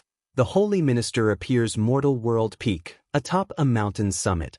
Fu Shenxiu stood alongside Eternal Taoist Lord at the cliff's edge, gazing silently up at the sky for a long time. "Master, to which level of the immortal path has Sword Venerable Fudao ascended?" Fu Shenxiu couldn't help but ask. The Eternal Taoist Lord gave a wry smile. "I have merely lived a few more years than you. I only know about the divine immortal of wondrous Dharma. The names of the three higher realms are beyond my reach." Fu Shenxiu sighed. That heavenly demon from outer heaven felt even more formidable than Senior Meng before perishing in an instant. It is indeed true that beyond the skies there are higher skies, and beyond people there are higher people. The Eternal Taoist Lord frowned slightly and sighed. "I always have the feeling that something troublesome is coming to the Holy Court. To think they would even dare to let in such a demon. Turmoil that hasn't been seen in a million years will soon come upon this world." Fu Shenxiu nodded. He felt the same way. Regardless, it's a good thing that Sword Venerable Fudao destroyed that demon. But before he could cleanse the world of the heavenly demons, they began slaughtering innocents. The Holy Court is truly confused to cooperate with such beings, declared Fu Shenxiu with righteous indignation, finding the dialogue between the Holy King of the Holy Court and the Dark Emperor to be absurd. When did the Holy Court become like this? The Eternal Taoist Lord said no more. There were things he couldn't speak aloud. At this moment, not only was Mortal World Peak discussing this matter, great cultivators from chief fortune sects and dynasties across the land, and even within the Immortal dynasty, were engaging in debates about it. The influence of this event was fermenting swiftly. As summer turned to autumn, inside Third Medicine Valley, Guwen sat at a table while Shenzhen sat across from him, excitedly discussing something. Months had passed, and the great battle between Sword Venerable Fudao and the Dark Emperor had not been forgotten by time. Rather, it had become increasingly significant. It said that the heavenly demon from outer heaven was invited by the holy court. TSKSK. Indeed, this world's a dark place where no fresh news can be found. Whether it's the Dao Tian sect, Supreme Sect, Seven Stars Spirit Realm, or the Holy Court, they all have their dark secrets, said Xianxia, dripping with sarcasm. Guwen responded helplessly, My dear grandmother, can you please not say these things out loud? Those cultivators are as powerful as immortals. Aren't you afraid of being overheard? What's the difference if they hear? Now everyone's spreading that the heavenly demon was invited by the Holy Court. They say 8 continents' creatures have been devoured by the Dark Emperor. What a sin! Exclaimed Xianxia indignantly. Guwen reminded, Criticize all you want but make sure you don't write this down or illustrate it. Xianxia rolled her eyes at him and said irritably, Do you think I'm that foolish? Plus, I don't possess that strong a sense of righteousness. I just can't stand the Holy Court claiming to be just and using the holy name only to do such things. At this moment, chess players in the valley below were also cursing the Holy Court. Guwen sensed the whiff of conspiracy. How could the Holy Court, with all its capabilities, allow public opinion to swell to such an extent? As if the Holy Court wouldn't care about face. That was even less possible. From the attitude of the great Nether Saint King, one could see that what the Holy Court cared most about was their reputation. Reputation might seem ethereal, but when it reached a certain level, it could influence the chi fortune of a person or a faction, and one could even predict the public opinion of a power based on the rules of heaven and earth. Of course, whether the Holy Court was good or bad depended on what kind of existence Xianxia was. As Guwen reflected, he decided to make a trip to Heavenly Prison. Regardless of whether the external rumors were a conspiracy or not, he had some vengeance to claim. An ancient hour later, after Xianxia had left, having vented her feelings, Guwen saw her downstairs. After she departed, he headed towards the teleportation array. Atop the grand hall, flames flickered. A man in a black robe sat on a throne with a furrowed brow and an uneasy mind, as 2 small dragon souls emerged from the dragon bone crown on his head, entwining each other. Months had passed since the fall of the Dark Emperor, yet Sword Venerable Fudao hadn't come to kill his way into Heavenly Prison, not bringing him any relief but instead increasing his anxiety, giving him an ominous feeling of impending disaster. Heavenly Prison was a minor heaven and earth, well concealed, but for a great power like Sword Venerable Fudao, no hiding place would suffice. Suddenly, the man in the black robe felt his shoulder being clutched, his heart skipped a beat, and he instinctively opened his eyes. In the corner of his eye, his pupils dilated, and he felt as if he had tumbled into an abyss, his limbs icy cold. Beside him stood a figure enshrouded in dark purple demonic chi, whose real form he could not discern despite his high cultivation level. Sword Venerable Fudao. Guwen looked down upon him and cast a life-span detection. Demon Soul Master, 8th floor of Carefree Primordial Immortal Realm 590, 328/800, 000/1, 500, 000. Guwen spoke slowly. Having lived for more than 500,000 years, you've not had it easy. Will you confess willingly, or must I do it myself? His voice, altered, was harsh and carried a chill that terrified the Demon Soul Master. The Domain Master of Broken Sea Domain, Qing Songzi, came to me. He claimed it was arranged by the great Nether Saint King to allow a batch of heavenly demons into Taizong Continent. It's the Holy King, I could not decline. I am merely a pawn. I bear no grudges against you, Senior. Please, spare me. The Demon Soul Master bit his teeth and spoke, filled with fear. Guwen looked up, his gaze towards the top of the hall. His left hand still pressed on the Demon Soul Master's shoulder. Following Guwen's vision, a streak of golden light appeared atop the grand hall, as if space had split open. The light quickly expanded, and a figure stepped out from it. The person was bathed in golden light, so even Guwen couldn't see the true form. Guwen threw another lifespan detection at the newcomer. Holy Minister, 9 layers of divine thought, true immortal 0/0/0, no lifespan? It's not the true form. The demon soul master also saw the figure of the holy minister, his eyes filled with panic. He had never seen the holy minister before, but such an emergence was not favorable for him at this time. The holy minister spoke, "I can depose the great Nether Saint King." His first statement caused the demon soul master's complexion to shift drastically. Such audacity! Within the holy court, only two entities had the power to depose a saint king. No matter which it was, the demon soul master dared not provoke. Guan asked, "Who might you be?" The holy minister replied, "I am the holy minister of the holy court, overseeing the entire court. The coming of the Dark Emperor was my idea, originally intended to eradicate the heavenly demons of the mortal world. However, I did not anticipate such a preposterous outcome." Guan didn't expect the holy minister to admit to this so readily. For a moment, he couldn't discern the holy minister's true intentions. "Sword Venerable Fudao, you have refused the destined chief fortune of the holy court, and I do not wish to delve into your reasons. I only seek to understand your stance towards the holy court to prevent any misunderstandings between us. From your actions, it's clear you are neither of the demon path nor the wicked," said the holy minister calmly, his tone devoid of any emotional fluctuation. Guan fell silent for a moment and then said, "I have no intention of making enemies with anyone. I seek only to cultivate in peace. My previous intervention was merely because I resided in that land, benefiting from nature's spiritual energy, and felt an obligation to act on behalf of that land." Upon hearing this, the holy minister immediately said, "I see. I can understand. Through the ages, indeed, there have been ascetics like you who are solely dedicated to the immortal path. You have shielded those people, and they are fortunate for that. From this point on, the holy court shall not disturb your cultivation." This time, there was a hint of mirth in his tone. "May I make a request?" Guan suddenly asked. "Please speak. Bring the great Nether Saint King to me. I want to kill him myself."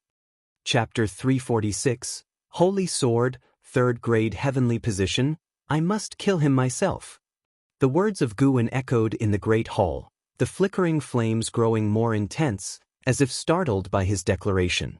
The Punisher of Demon Souls, held by the shoulder with one hand by Guan, listened with secret alarm. Despite the overtures of goodwill from the holy minister, Sword Venerable Fudao was still so overbearing, a clear sign of a character that brooked no defiance. The holy minister fell silent upon hearing these words. Guan was not in a hurry, waiting for the response from the holy minister. He was not blinded by hatred. He wanted to use this opportunity to show the holy court his boundaries and to prove that his target was solely the great Nether Saint King. The Saint King of the holy court is held in high esteem. Even in death, it should come at the hands of the holy court personally, the holy minister said without a trace of mirth. The Punisher of Demon Souls grew tense at once. If these two were to fight, both he and the heavenly prison would suffer the consequences. Amassing his thoughts, the holy minister's tone shifted. "If Taoist friend is willing to join the holy court, I will personally offer up the great Nether Saint King. You need not accept the chief fortune fruit position. Simply joining the holy court in name will suffice. Normally, the holy court will not assign you any tasks. When the great heavenly spirit land faces an existential threat, only then you would need to act." Simply join in name? Guan first thought of the Immortal dynasty, which had also reached out to recruit him. With the Immortal dynasty as a potential rival, the holy court indeed found it hard to trust an unidentified existence. Even if the holy court was unaware of Sword Venerable Fudao's true identity, it was not important. What mattered was letting all beings know that the recently renowned Sword Venerable Fudao had joined the holy court.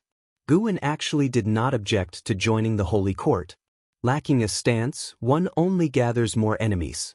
What he opposed was merely the chief fortune fruit position. "Good," Guan uttered a single word.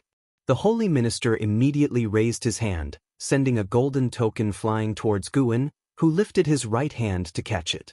Not heavy, lighter than a feather, nearly 20 centimeters in length, and about 4 fingers wide. Its edges were carved with dragon figures, and at the top were 2 fire phoenixes, their claws intertwined, symmetrical, and exquisitely done. possessing an aesthetically pleasing look. 3 words were inscribed on the token. Holy Sword 3.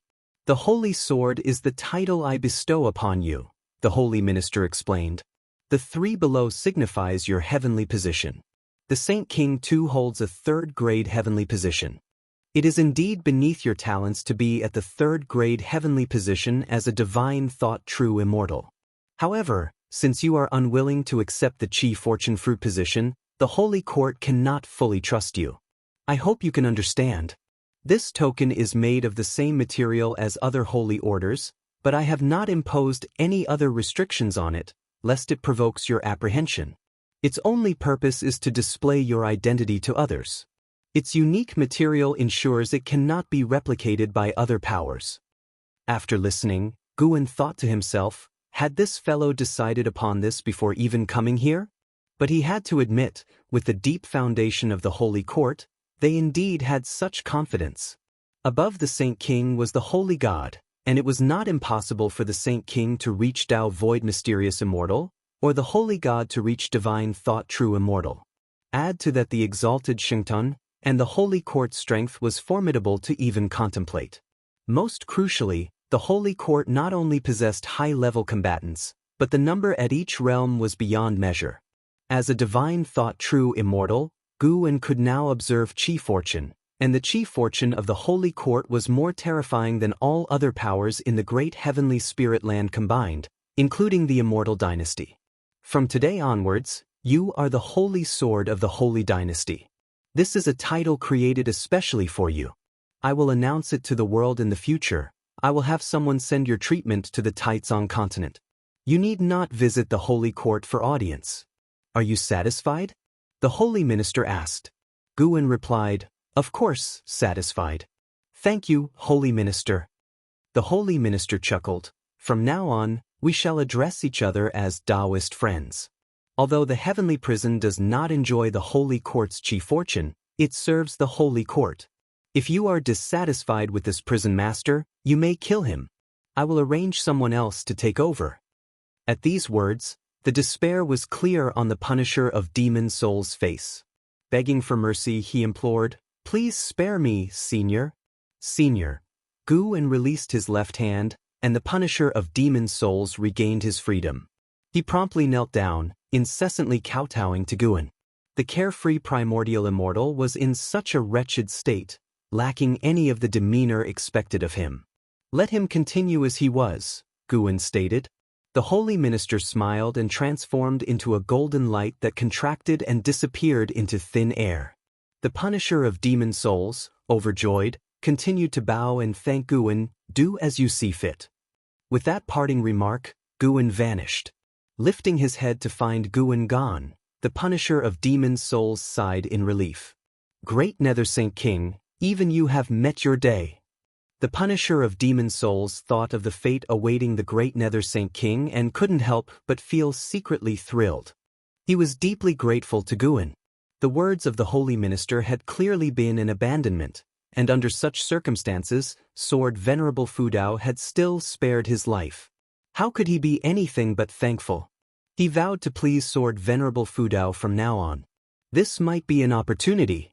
Guan returned to Mystic Valley, settling beneath the green vine tree in the 8 scenic caves. He took out the Holy Order, musing thoughtfully. He had checked the Holy Order. It truly held no traps, not even qualifying as a magic artifact. He had to say, the Holy Minister was quite sincere. Even though Guan didn't fully agree with the Holy Minister's methods before, he had now been successfully recruited. That the Holy Minister had climbed to his position was no coincidence. But Guan didn't want to get too close to the Holy Minister. Agreeing to join the Holy Court was merely to reduce trouble. The Holy Minister's 9th-level Divine Thought True Immortal realm also pressured Guan. Guan didn't want to test his combative abilities at the same realm. He preferred to fight from a higher realm against a lower one. Next, he had to vigorously accumulate lifespan and break through to the 9th level of the Immortal Path. Being weaker than others made Guan insecure. With the actions of the Holy Court, they could become foes at any moment. Under this premise, Guan had to strive to strengthen himself even more.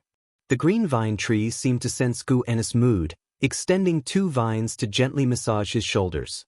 Guan closed his eyes and began to relax. Now, he just needed to wait for when the Holy Minister would send the Great Nether Saint King. If the Holy Minister truly intended to forsake the Great Nether Saint King, he likely wouldn't go down without a fight. There was an interesting show to look forward to. It was only when night fell that Guan returned to the Third Medicine Valley. The autumn night sky was strewn with stars, dazzling like a painted scroll. Guan stood below the tower, appreciating the moonlight. Long Qing ran to him, arms wide, asking to be held.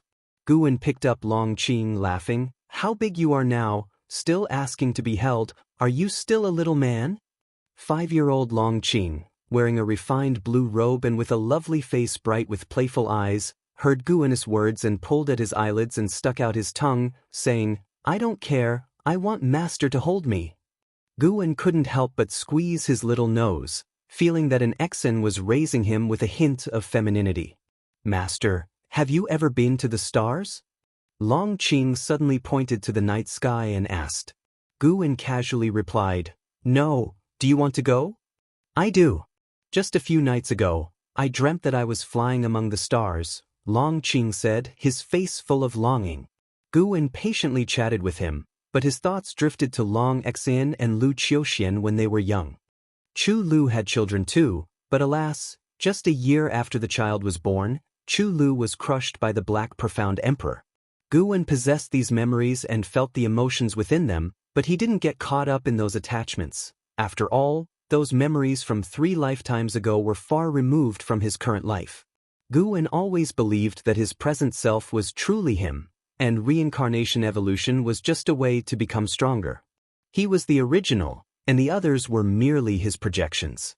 Maybe at a certain realm, he would need to go through reincarnation as a form of practice, like Ji Xiaoyu.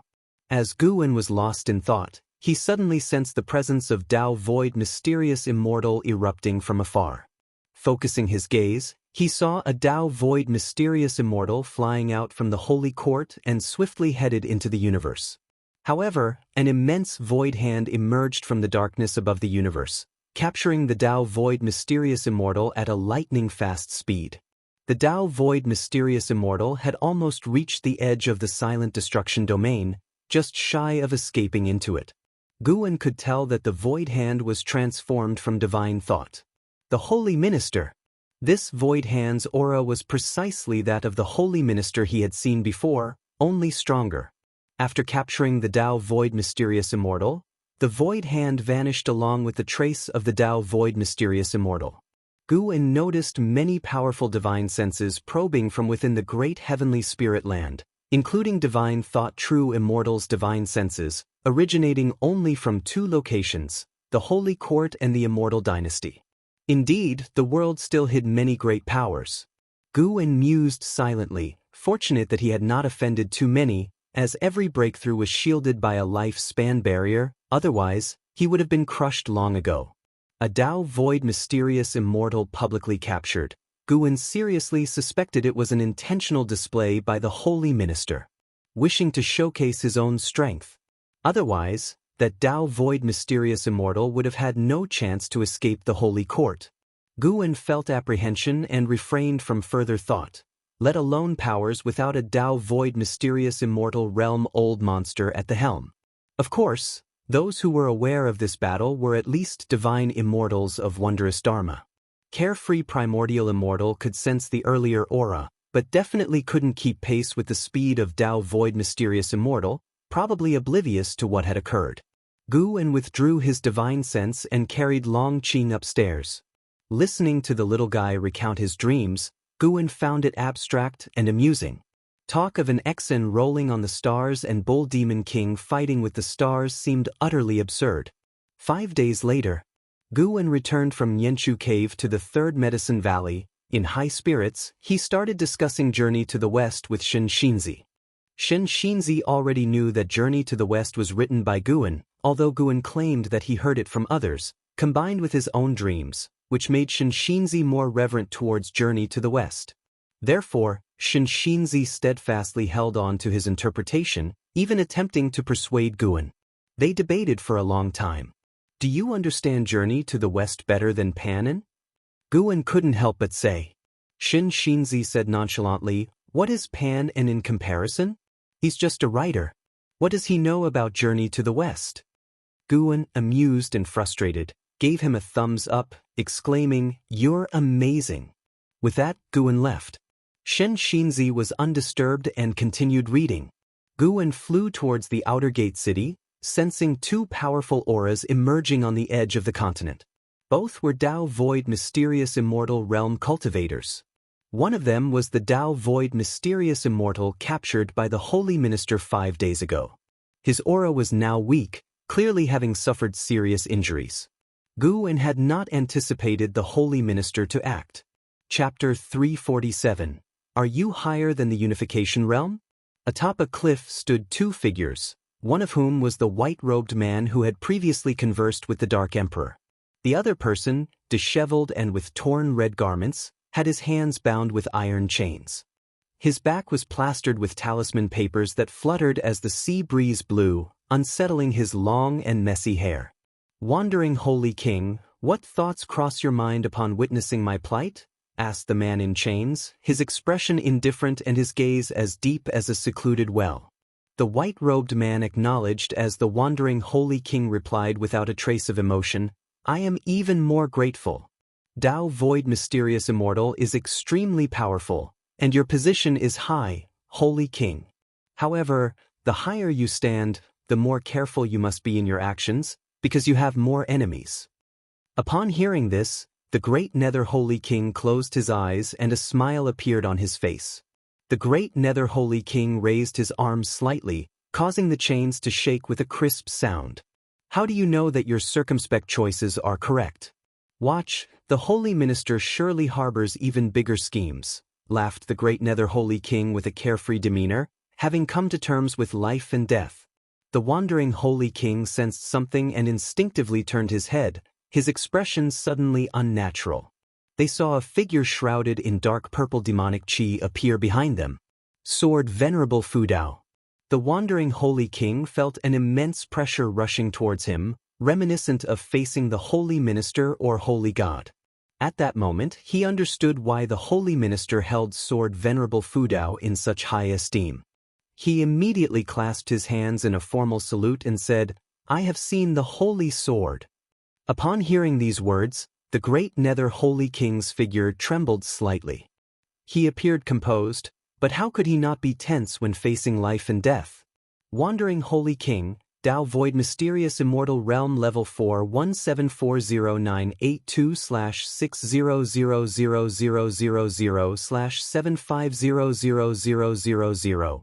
Great Nether Holy King, Dao Void Mysterious Immortal Realm Level 215804442/400000/50000000. Guan looked at the lifespans of the two and was inwardly pleased. The lifespan of a Dao Void Mysterious Immortal could reach several million years. Observing the difference in lifespans between Level 4 and Level 2, Guan speculated that lifespans of divine thought true immortals might very well exceed 10 million years. Guan nodded slightly to the wandering Holy King. His gaze was fixed on the great Nether Holy King, sensing his tension. Boom! A brilliant golden light suddenly burst forth from Guan's forehead, engulfing the great Nether Holy King in an instant, and then dashed towards the sea surface, dissipating before reaching 1,000 zhang away. When the golden light faded, the great Nether Holy King was nowhere to be seen. Guan had no desire to interact with the great Nether Holy King, nor did he wish to hear any defenses. Even if there were misunderstandings between them, it was the fault of the great Nether Holy King. When so many pointed at the great Nether Holy King, it was unlikely to be false. The wandering Holy King watched with alarm. This was a Dao Void Mysterious Immortal, and even if his cultivation was sealed, he should not have been so easily eradicated. How high was Sword Venerable Fudao's cultivation level? You have successfully seized 370,963 years of lifespan from the great Nether Holy King, Dao Void Mysterious Immortal Realm Level 2. Upon seeing the prompt before him, Guan felt slightly pleased. Of course, What brought him the most relief was eliminating a thorn in his side. Gu then vanished from the spot, leaving the wandering Holy King behind. The wandering Holy King stood on the cliff, silent for a long time, before finally departing. A Holy King who had stood above all fell just like that, causing a significant psychological impact on the wandering Holy King, who was also a Holy King. The great heavenly spirit land seemed even more complicated and dangerous in the eyes of the wandering Holy King. At Mortal World Peak, Dingtian Peak.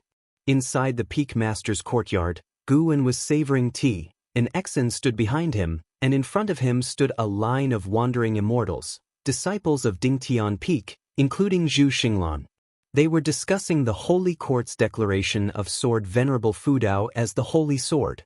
The Holy Sword, the number one sword under the heavens, seems like the Holy Court highly values Sword Venerable Fudao. The presence of that demon from outer heaven was terrifying, yet against Sword Venerable Fudao, it was unable to withstand a single blow. With such power, how could the Holy Court not seek to ally with him? I heard that the reason the heavenly demon from outer heaven made a move against Sword Venerable Fudao was that a Holy King schemed against him, sending a great number of reincarnated heavenly demons to the Taizong continent. Truly malevolent. I've heard that as well. It was the great Nether Holy King. He underestimated the strength of Sword Venerable Fudao. To be honest, who could have anticipated that? Such a tiny place actually harbors such a terrifying great cultivator. The wandering immortal disciples of Dingtian Peak were excited, only so uninhibited in the presence of Guwen. In front of their disciples, they all maintained a high and dignified posture, as if they were lofty and saintly figures. Zhu Xinglan looked at Guwen. He had heard that his master also emerged suddenly and wondered if his master knew Sword Venerable Fudao. As for the possibility that his master was Sword Venerable Fudao himself, that had not crossed his mind. The world was full of ascetics who suffered in silence, and perhaps Sword Venerable Fudao was simply concealing his identity. Maybe his real identity once shook the heavens, but who could be certain? An Exen quietly chuckled as she listened to their discussion. The one they admired was right before them. If they knew, what would their reaction be? She did not know how high the Dark Emperor's cultivation realm was, so she could not understand the excitement of the wandering immortals. In her eyes, there was no difference between wandering immortals and heaven and earth flying immortals. They were all terrifyingly powerful beings. After they had spoken for a while, Guwen spoke up, "Then you must cultivate diligently. I always feel that the world is becoming increasingly unstable." His divine thought was focused on Yang Jian. Heaven's sect had received news of the great Nether Holy King's fall and was preparing to bring Yang Jian into the world. Over the years, Yang Jian had grown stronger while Heaven's sect had become increasingly aged. Although his cultivation realm had not declined, his aura was not as strong as before. Heaven's sect's lifespan was quickly diminishing without the chi fortune of Heaven's sect, and it seemed he did not have many years left to live. Upon hearing Guan's words, the disciples echoed in agreement, all sharing a premonition that such a major event had not occurred in many years. Word of it would make anyone feel the tense world situation. After a long while, the disciples bid their farewell and left. An Exen sat down, unable to resist stretching herself. She did not remove her mask but looked at Guwen and asked, "Master, what kind of entity is the Holy Court really?" She knew Sword Venerable Fudao was Guwen, but being in Mortal World Peak, she had to measure her words carefully. Guwen replied, "It is the governing power of the mortal world, the strongest of our times. As for good or bad, that depends on the circumstances. In this world, there was no absolute good in a person or power. Even the current supreme sect hid untoward secrets. Even though he had joined the Holy Court, Guwen felt no fondness for it. Once he surpassed the 9 heavens of Immortal Path, he would no longer need to hold any fear towards the Holy Court. Right now, he was more curious about the silent destruction domain. The Annihilation God Emperor could easily annihilate Longzhan, who surpassed the 9 heavens of the Immortal Path, but now it seemed Xianxia was capable of countering the silent destruction domain. Could it be a different silent destruction domain? Or perhaps, the Annihilation God Emperor had long since departed? Xianxia was curious about the strength of the Holy Court, but unfortunately, Guan was also unclear, leaving his answer ambiguous. Today's conversation with the disciples from Dingtian Peak proved the holy minister's methods. Although Guan had not assimilated into the chief fortune of the Holy Court, within a few short years, every power throughout the world knew he had joined the Holy Court. No matter his personal feelings, from now on he was openly aligned with the Holy Court. The enemies of the Holy Court might also target him. Did the Holy Court have enemies? Of course, there were. The Immortal dynasty covetously eyed the realm from within, and infinite heavenly demons from beyond watched intently. He only hoped none would disturb his tranquil life. After chatting for a while, Guan stood up and said, "It's time to test the results of your cultivation. Don't let yourself be surpassed by Long Qing later on." Upon hearing this, Xianxia quickly rose to her feet. Long Qing had been taken care of by her until he was 4, but after that, the boy constantly followed Yu Yingying, leaving her with a sour taste. She couldn't let that child surpass her.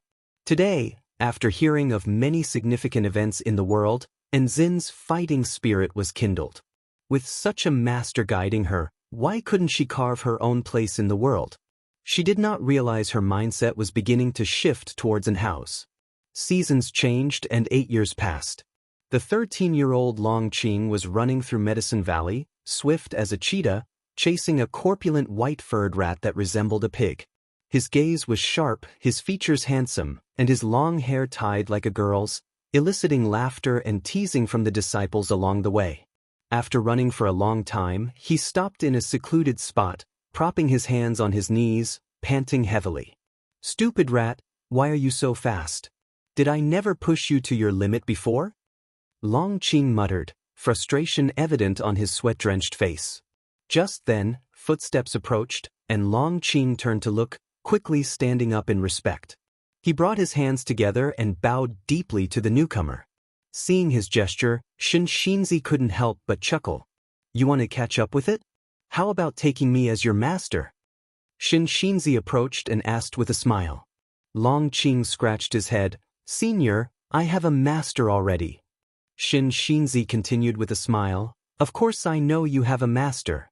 Who said you could only have one master? Have you read Journey to the West?" Long Qing nodded, but he didn't enjoy reading text as much as he liked listening to others. "You're like Sun Wukong, and I'm Master Beauty. How about I secretly teach you cultivation?" Xianxia asked, smiling knowingly. Like Yu Yingying, he had an inexplicable fondness for Long Qing. He had observed the boy and confirmed that Long Qing was not a reincarnated heavenly demon. To elicit a sense of closeness from an immortal venerable like himself, Long Qing must have extraordinary innate chi fortune and a life grid beyond ordinary people. "Can you really be Master Beauty?" Long Qing asked doubtfully. Xianxia laughed. "I'm well aware you have a master, but who says you can't have multiple masters? Do you know what realm I am in? Unification. Huh, you even know about unification. Do you know what lies beyond the unification realm? What? You're higher than the unification realm?" Long Qing was shocked. Having been raised in the Third Medicine Valley, he had some understanding of immortal cultivation realms. The unification realm was, in his perception, a godlike realm. Observing the disciples' attitudes toward Xianxia in the valley, he had guessed Xianxia was extraordinarily capable, but he had not expected him to be so powerful. Proudly lifting his chin, Xianxia declared, "Above unification lies the mystic heart realm. Above that, there are Mahayana, Nirvana, loose immortal, wandering immortal, and heaven and earth flying immortal. I am but one step away from heaven and earth flying immortal." With each realm name Xianxia uttered, Long Qing's mouth opened wider, and by the end of the list, he was agape with amazement. The expression on Long Qing's face greatly satisfied Xianxia. In that moment, he suddenly understood Supreme Immortal Venerable. Because he liked Journey to the West, he had read all the books written by Panin. He didn't understand why Pan's works were so popular. The characters lacked common sense, often mocking the protagonist, and the protagonist would purposely reveal his holiness, all of which seemed unrealistic to him. Today, he had played the part, and at last, he understood the appeal. Chapter 348, Studying the deification as Xianxia secretly admired Pan An's understanding of the human heart, Long Qing couldn't help but ask, "If you are so powerful, why do you stay in Medicine Valley?" Xianxia smiled gently and said, "I am not from the supreme sect. I just like the atmosphere here and want to stay for a few centuries to clear up the confusion in my heart." A few centuries? Long Qing's look at Xianxia changed, and he began to believe Xianxin's words. "You say you are a wandering immortal. How can you prove it?" "I am not a child." The 13-year-old Long Qing, claiming he was not a child, made Xianxia smile even more broadly. Xianxia grabbed Long Qing's shoulders, and without waiting for Long Qing to react, he leaped into the air.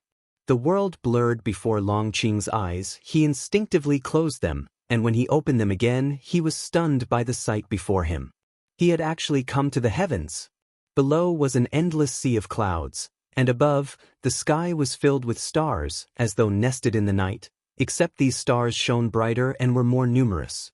Densely packed, more so than the flowers and plants in the valley.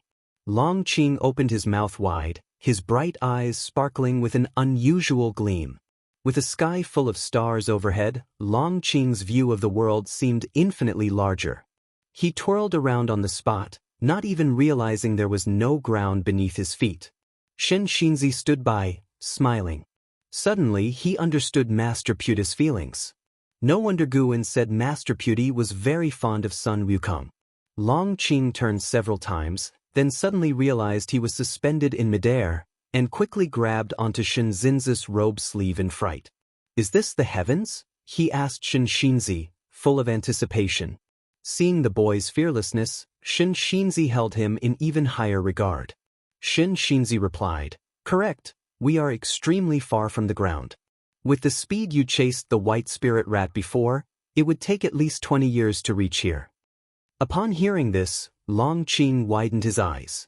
He instinctively looked down, seeing only a thick sea of clouds, but when he looked into the distance, he saw a shade of blue, unclear what it precisely was. He looked up again and pointed at a shooting star, asking, "What is that?" Xianxia looked up and answered, "That is a heaven and earth flying immortal returning very far from us." "Heaven and earth flying immortal. Can I go to the stars?"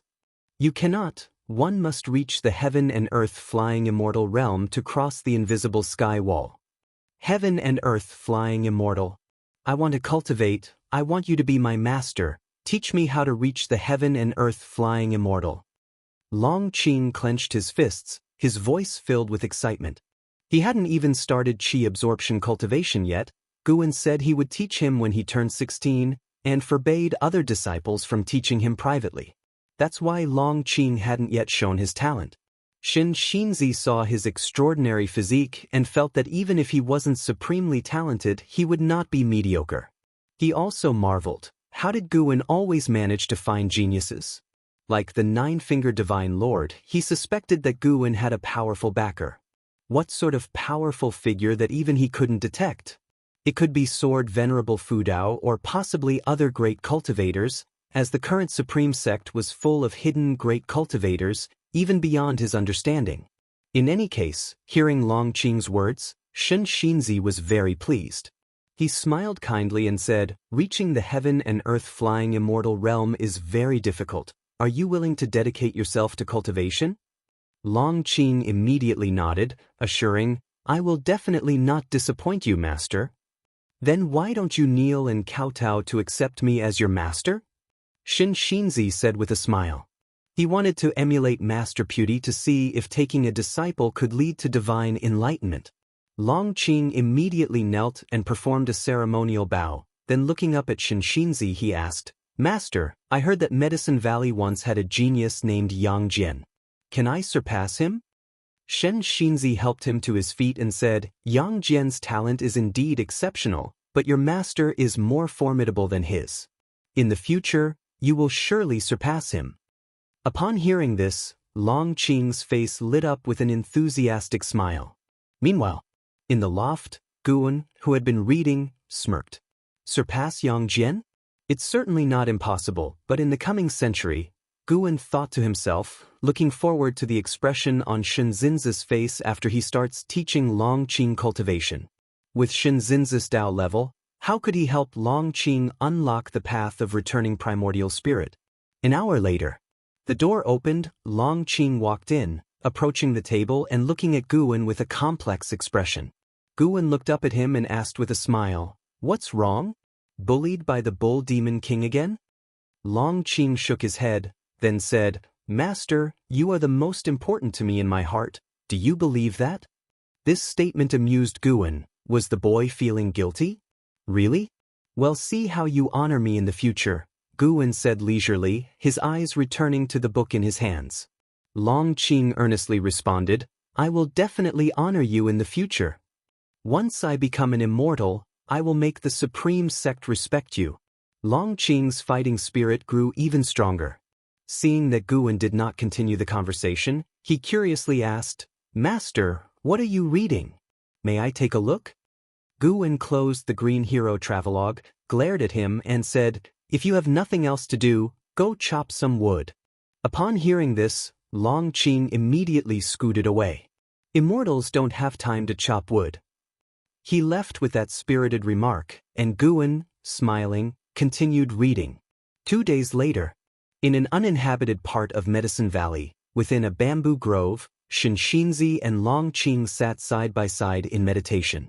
"Master, why haven't I cultivated any spiritual power yet?" Longqing couldn't help opening his eyes and asking. Xianxia, with his eyes closed, replied, "It's rare for someone to develop spiritual power within 2 days. Don't be impatient." He also wondered internally why it was taking so long. However, considering Yang Jian's early experiences with slow qi absorption, perhaps Longqing had a unique physique. He decided not to dwell on it. He was very patient and would not become agitated over this. A figure swept across the bamboo grove from above, causing Xianxia to look up.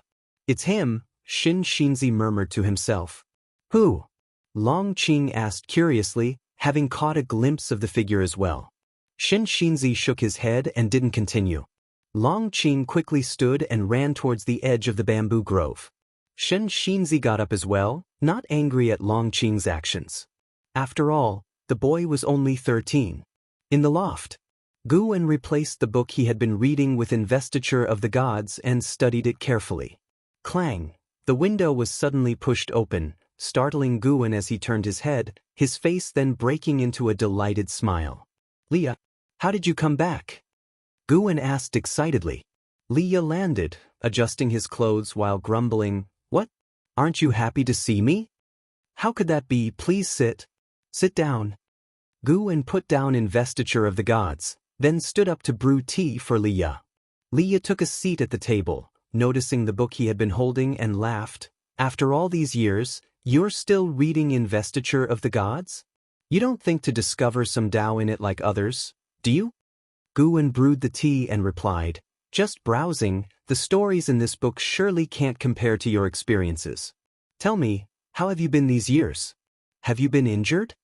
Li Ya's expression turned serious as he said, "With my current skills, how could I be injured? Besides, I have Divine Exotic City. Since you want to hear, they'll tell you all about it, and later you can take notes."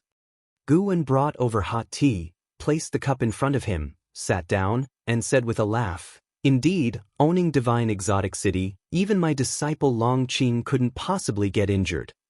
Chapter 349. Heading to the primordial hearing Guan's words, Leah didn't think too much and didn't ask who Longqing was. He began to recount his experiences over the years. Guwen listened attentively. He occasionally looked at Leah but didn't stare constantly. With Divine Exotic Immortal Spirit around, Guwen could be at ease, confident that if there were any danger not even Divine Exotic City could stop, Divine Exotic Immortal Spirit would inform him right away. After leaving the Sea Demon domain, Leah wandered everywhere. Occasionally he encountered great cultivators coveting Divine Exotic City, but he always managed to escape unscathed. Unless a heaven and earth flying immortal took action, it was very difficult to take Divine Exotic City from him. Those who had reached the heaven and earth-flying immortal realm and saw Liya brazenly deploying the pseudo-immortal path's supreme treasure didn't dare to make a move easily. In every aspect, Liya seemed to have a significant backing. Who would dare to offend such a person? The higher one's cultivation level, the further one could see. Even if they couldn't deduce Gu An's karma from divine exotic city, they could infer that Liya had an extraordinary background. To control such a supreme treasure before nirvana, one couldn't do so without a powerful backing, and perhaps Liya's backing was hidden within divine exotic city. Over the years, Liya had encountered many opportunities, and his cultivation level had grown rapidly. He had now reached the 3rd floor of the Unification Realm. A Unification Realm cultivator over 300 years old was definitely a top-tier genius in the Broken Sea domain. Guan thus marveled at how amazing Xianxia truly was. Comparing the pace of breakthroughs, Liya still fell short of Xianxia, and moreover, Xianxia didn't have the pseudo-immortal path's supreme treasure by his side. Setting aside and how, Xianxia was indeed the #1 genius in the history of the supreme sect. What was most crucial was that Xianxia also wrote books. Judging from the Green Hero travelogue, Xianxia often went on adventures and didn't spend all his time on qi absorption cultivation. Could it be that Xianxia had also achieved enlightenment? Guan suddenly felt that perhaps qi absorption cultivation was the most common and low-level form of cultivation, and that there might be higher forms of cultivation. Of course, it was just a thought. In reincarnation evolution, he could only undergo qi absorption cultivation to consume his lifespan. Guan thus listened to Liya's experiences while contemplating cultivation. Suddenly, the door was pushed open and Long Qing tumbled in, startling himself. He quickly got up, but before he could turn around, Guan called out to him. "Come in, and take the opportunity to meet your martial uncle." At Guan's words, Long Qing was overjoyed. He immediately approached Liya, saluted, and called him martial uncle. Liya sized him up, a smile forming on his face, then he turned back and asked, "Who is this kid?" Guan introduced, "I brought him back from outside. He had just been born at that time." Hearing this, Liya understood that this child was different from the disciples outside. Liya took out a dagger from his storage bag and handed it to Long Qing, saying with a smile, "Take this dagger as a meeting gift. It's a magic artifact, so don't use it recklessly before you start cultivating."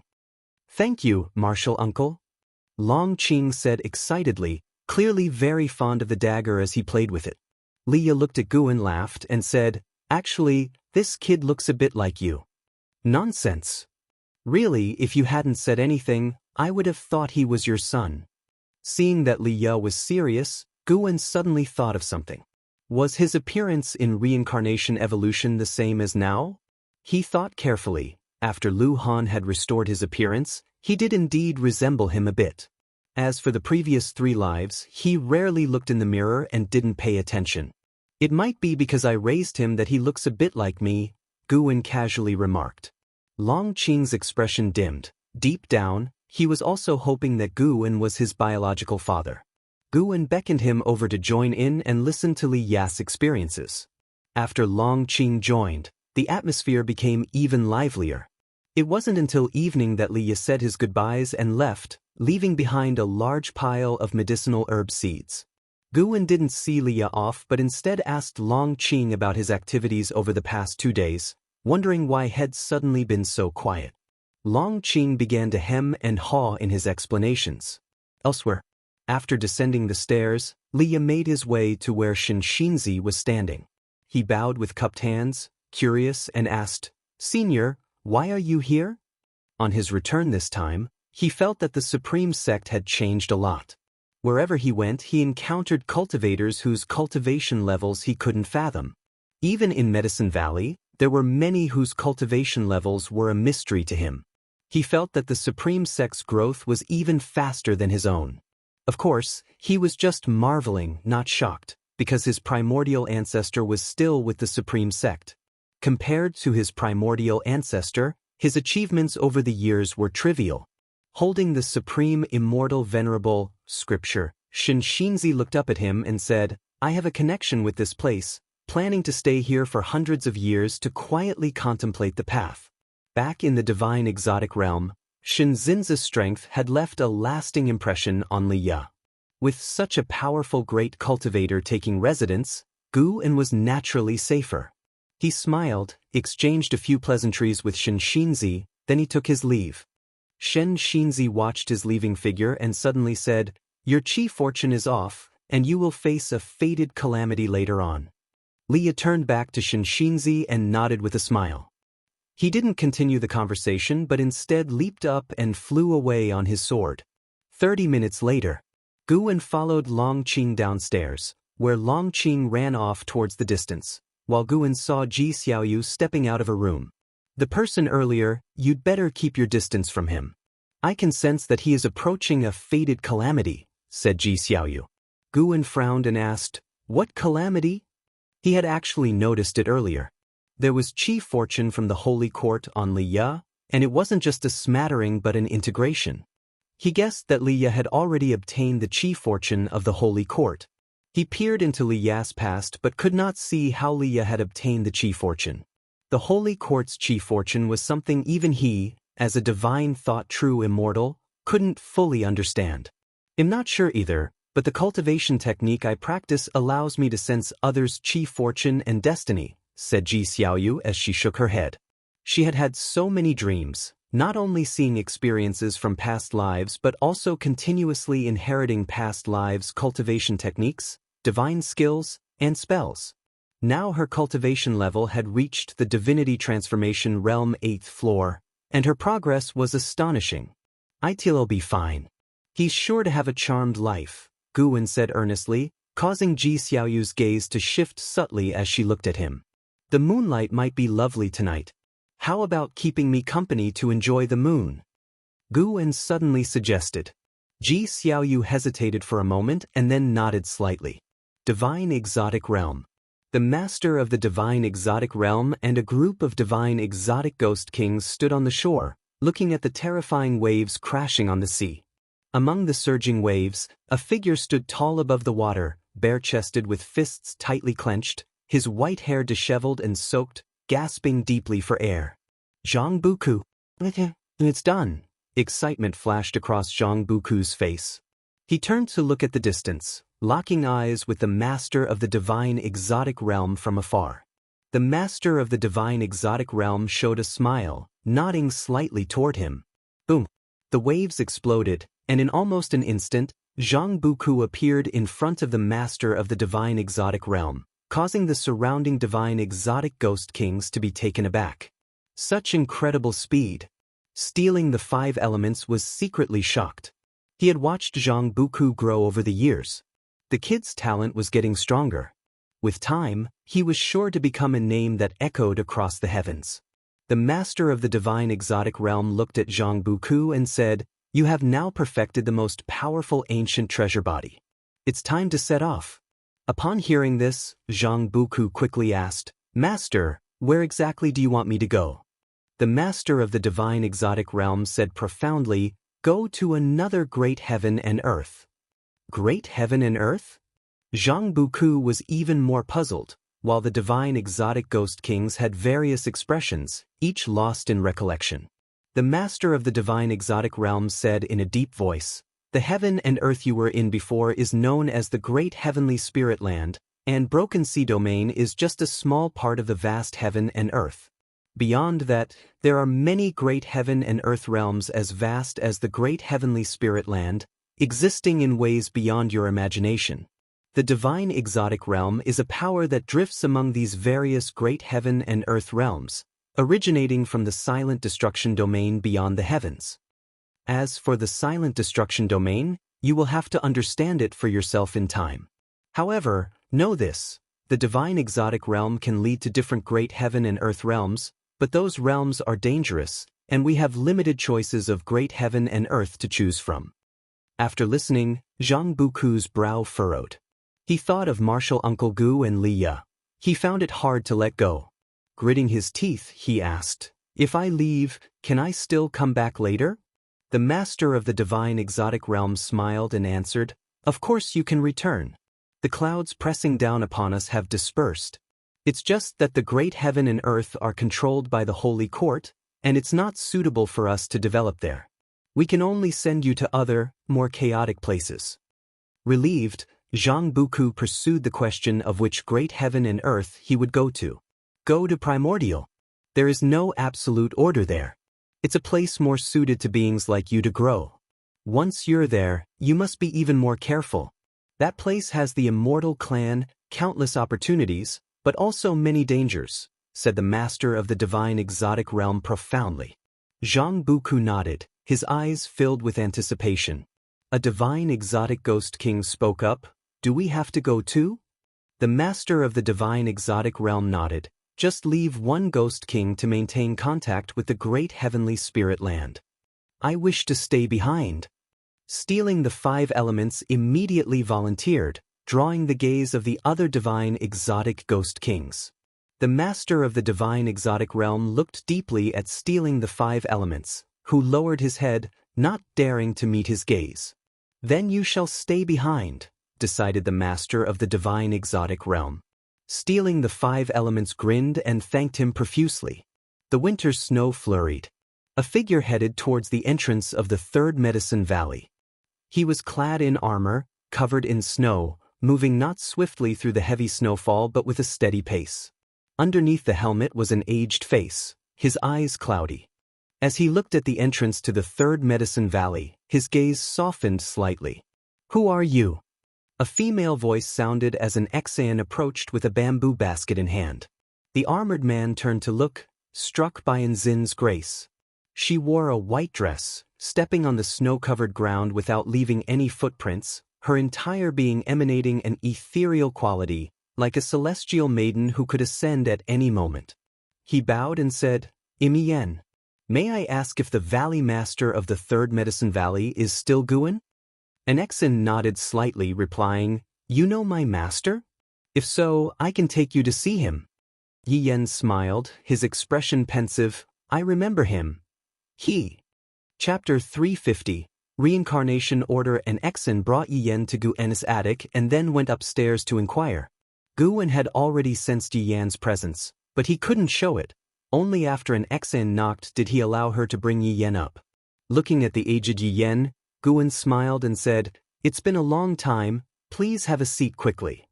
An Xian, curiously, didn't stay, but honestly closed the door and left. Sitting across the table from Guan, Yen felt a surge of emotions.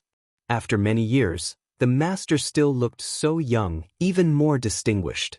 Guan, wearing the Immortal King crown, had a golden pattern emerging on his forehead, giving off the feeling of a heavenly divine monarch sitting there. Yen could feel that, like him, his master was also at the core formation realm, both at the same realm, yet their essence energy could not have been more opposite. Why are you? Guan frowned, hesitatingly asked. 50 years ago, Yen was in his prime, youthful, and one of Li Xuando's most capable generals. Now Yen looked so old. Guan could see that Yen had reached the end of his lifespan, but he couldn't state this outright, he could only inquire. In reality, Yen's maximal lifespan had grown a bit over the years, though only slightly.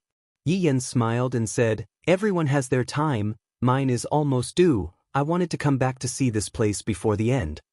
Hearing this, Guan couldn't help but sigh and then stood up to pour tea for him. Yen's gaze followed him and said, Master, there's no need for you to sigh for me. I've accomplished everything in life without regrets. He had fought alongside Li Xiandao to unify the Taizong dynasty, and Li Xiandao had granted him nobility. For decades, he enjoyed wealth and even marital bliss, and truly had no regrets. It reassures me that you could come back to see your teacher, Guan said after serving the tea, turning around to speak. Even if he taught Yen now, it would only extend his life by a few more years. Moreover, he wasn't keen on teaching just anyone. It risked revealing his cultivation level. Every year, dozens of disciples graduate from 3rd Medicine Valley and Mystic Valley. He couldn't possibly teach each one.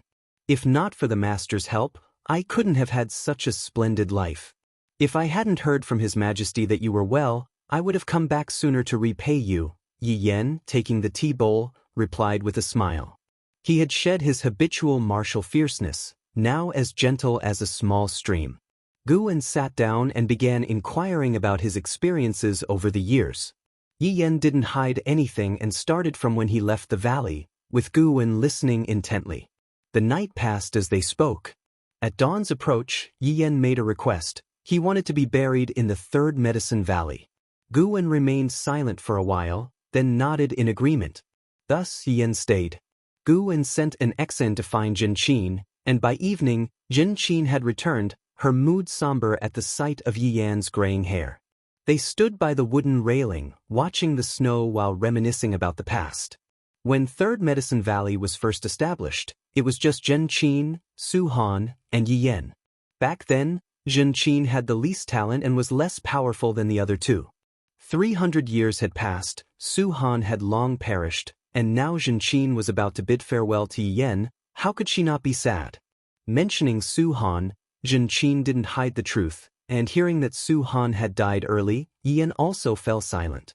Su Han, known throughout the Taizong dynasty for wielding the hateful Heaven Divine Sword, Yi Yan knew of his exploits but was unaware of his fate. The journey of life is indeed unpredictable, Yi Yan reflected. He was close to death already, naturally not excessively sorrowful. He turned to Jinqin and smiled. "Don't be sad, when I go down there, I'll greet him for you." His words left Jinqin's eyes red with emotion. Guwen stood by the window watching their silhouettes, lost in thought. Long Qing came downstairs, grabbing a handful of snow, intending to throw it at Guwen, but seeing his solemn expression, Long Qing held it for a long while before ultimately lowering his hand and turned to throw it at Blood Prison Great Saint instead. Fast asleep, Blood Prison Great Saint was jolted awake, looking up to see Long Qing disappearing. "You little rabbit!" Blood Prison Great Saint, furious, immediately got up to chase Long Qing, his massive bovine body kicking up snow mist in pursuit. The winter snowfall grew heavier, as if to fill the Third Medicine Valley completely. Time moved to the end of the year. At the edge of Third Medicine Valley, on a mountain peak, Guwen stood in front of Yi Yan's grave, the falling snow melting before it even touched him. Guwen's eyes were not sad but tranquil. He wasn't too distressed, merely standing there pondering the past. Yi Yan wasn't the first disciple he had sent off. He was merely looking back on his earlier life, reliving past emotions anew. Guwen thought about a question. In the great heavenly spirit land, what exactly happens after death? How does reincarnation actually operate according to what rules? Why do so many high-level great cultivators choose reincarnation? Is its purpose just to experience karma, destiny?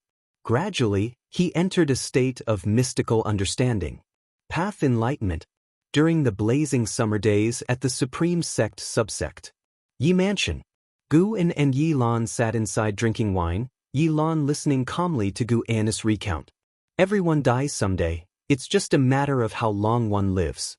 I, too, will face it eventually, and when that time comes, dear brother, don't be too saddened," Yi Lan said softly, looking at Guwen.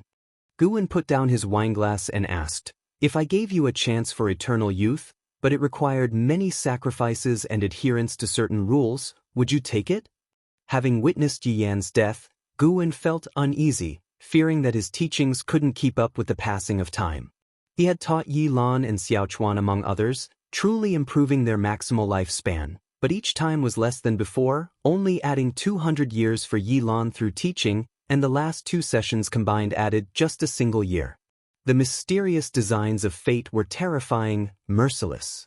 Yi Lan asked, "Would those rules distance me from you?" Guwen replied, "It's hard to say." He remembered Heaven's sect mentioning that becoming a part of it involved forsaking many, including a spouse and children. Then forget it. Such immortality might be more of a curse. "I am not interested," Yi Lan shook her head. Guwen remained silent. Yi Lan seemed to sense Guwen's mood. She reached out to hold the back of Guwen's hand and smiled. "Brother, don't forget our last century pact. If I could spend the rest of my days with you, that would be enough. 100 years is actually quite long." "Is 100 years really enough?" Guwen asked with a smile. "Maybe it is. Over the years, I've chased power, gotten bored with it over time, and recently I've been focusing on cultivation. I've been thinking about doing something else, like your writing, Yilan started to share her experiences from these years. Now over 300 years old, she had her own views and insights on life. She was now at the divinity transformation realm and held a high position within the supreme sect. Her pursuits were evolving. Listening to her, a smile unconsciously spread across Gu En's face, feeling happy for her. Life shouldn't be about just one thing. That Yilan was considering enriching her life was an enlightenment in itself. Brother, if you really have that kind of opportunity, save it for someone who truly craves immortal cultivation. Right now, I don't think the level of cultivation is that important. Yilan laughed. Guan smiled and said, what if you leave this world, and I pursue immortality alone? Wouldn't that be lonely? Yilan blinked and laughed. I haven't given up, I'm just talking. Some things can't be fought for. If you can't have them, let it be. Don't let them become a burden to you, including me, and even Zhenqin and your disciples. If we die before you, don't be foolish or let it weigh on your heart. Guan, unable to resist, reached out to pinch her cheek, and she didn't dodge. What about our last century? What would you want to do? Where would you go? Guan asked. Can I dream big? Yilan raised an eyebrow. Of course, daytime is the best for dreaming.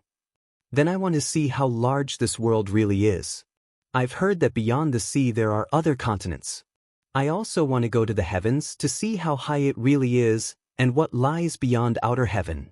Yilan spoke enthusiastically, Guan listening intently, his thoughts drifting far with her words. 2 days later, Guan first went to the North Sea Mountains to gather medicinal herbs, then spent an ancient hour in Mystic Valley. Upon returning to the Third Medicine Valley, he was in good spirits and played 2 games of chess with Nine-Finger Divine Lord. Near evening, Xianxia and Long Qing walked along the path between the medicine garden, Long Qing dejected, occasionally casting timid glances at his master walking ahead. Although Xianxia appeared composed, he was quite perplexed inside. Having taught Long Qing for so long, yet Long Qing had still not manifested any spiritual power. Even the most mediocre talents shouldn't be like this. Could it be his teaching methods were flawed? Master, do I still have hope? Long Qing couldn't help but ask, having lost the fighting spirit he initially had, even developing a slight fear of cultivation, frightened by the disappointment he might see in his master. Without turning, Xianxia said, maybe you have a special physique. From tomorrow, I'll teach you body refinement. Body refinement? Yes. The path of immortal cultivation isn't only about energy absorption. Maybe your physique needs long-term honing, to accumulate slowly and release suddenly. As Xianxia spoke, his tone grew increasingly determined. Whether Long Qing believed it or not, he believed first. Exactly. That must be it. Yang Jian was also physically strong. Perhaps Guan chose Long Qing because they were similar. Hearing this, Long Qing immediately cheered up and began to jump for joy. When they reached the attic area, an Xen came up to them, smiling and asked, Senior, why have you been bringing this boy around every day? Xianxia pressed his palms together and said, Amitba, this child and I have a connection, so I'm taking him around to play. After all, since Long Qing had no cultivation, no one could discover he was simplifying things secretly. Hey sister, why are you fussing so much? Long Qing grumbled. Once I succeed in body refinement, you won't be able to boss me around. An Xen grinned at Long Qing, thinking to herself, you cheeky boy, your feathers have grown firm. I'd like to see what you can learn from him. She verbally said, all right, I'll leave you be. With that, she bowed to Xianxia and then took her leave. Xianxia watched her departing silhouette thoughtfully. Her cultivation hadn't improved, but she gave off a very subtle feeling, which he couldn't quite explain. Chapter 351. Sun and Moon Netherworld Emperor, Old Monster End of Summer. Mortal World Peak, Dingtian Peak. Guan was riding with his sleeves rolled up in the courtyard, and an Xen, wearing a mask, was cultivating beside him. A gentle breeze blew by, creating a picturesque scene. An Xen suddenly opened her eyes and curiously asked, Master, what cultivation levels have my fellow disciples attained now? Guan casually replied, your senior brother has reached the 5th floor of the Mystic Heart Realm, and your junior brother is at the first level of the unification realm. That high? An Xian couldn't help but widen her eyes. Look at Dingtian Peak. Do their cultivation levels seem high here? Gu N's words rendered an Xian silent. An Xian cautiously asked, Master, do you really think I can become an immortal? Her current actual cultivation level was only at the 8th floor of the core formation realm, far behind An Hao and Yang Jian. Don't think about that, but rather think about how you can achieve it. If even you don't believe in yourself, then you're truly finished. Gu N's words seemed reasonable to an Xian, and she endeavored to adjust her mindset. By the way, Master, is Senior Xianxia teaching Long Qing cultivation? Yes. Has Long Qing also practiced energy-concealing sorcery? I can't even sense his spiritual power. You're overthinking it. He hasn't yet cultivated any spiritual power. What? An Xian was astonished and pressed on. With the Dao level of Senior Xianxia, how could Long Qing possibly fail to cultivate spiritual power? Some people are less talented than you. Gu Wen offhandedly said. He did not reveal Long Qing's Nirvana realm cultivation level, fearing it would demoralize Long Qing. Moreover, Long Qing had a special identity. Both the Immortal Dynasty and the Holy Court might pursue him, and until Gu Wen was confident he could protect him, he was not prepared to unlock the path of returning primordial spirit within him. After all, Long Qing now had a lifespan of over 10,000 years. It was good to let the young lad first cultivate his Taoist heart, to avoid treading the same path as Long Qing's ancestral great-ancestor Long Zhan.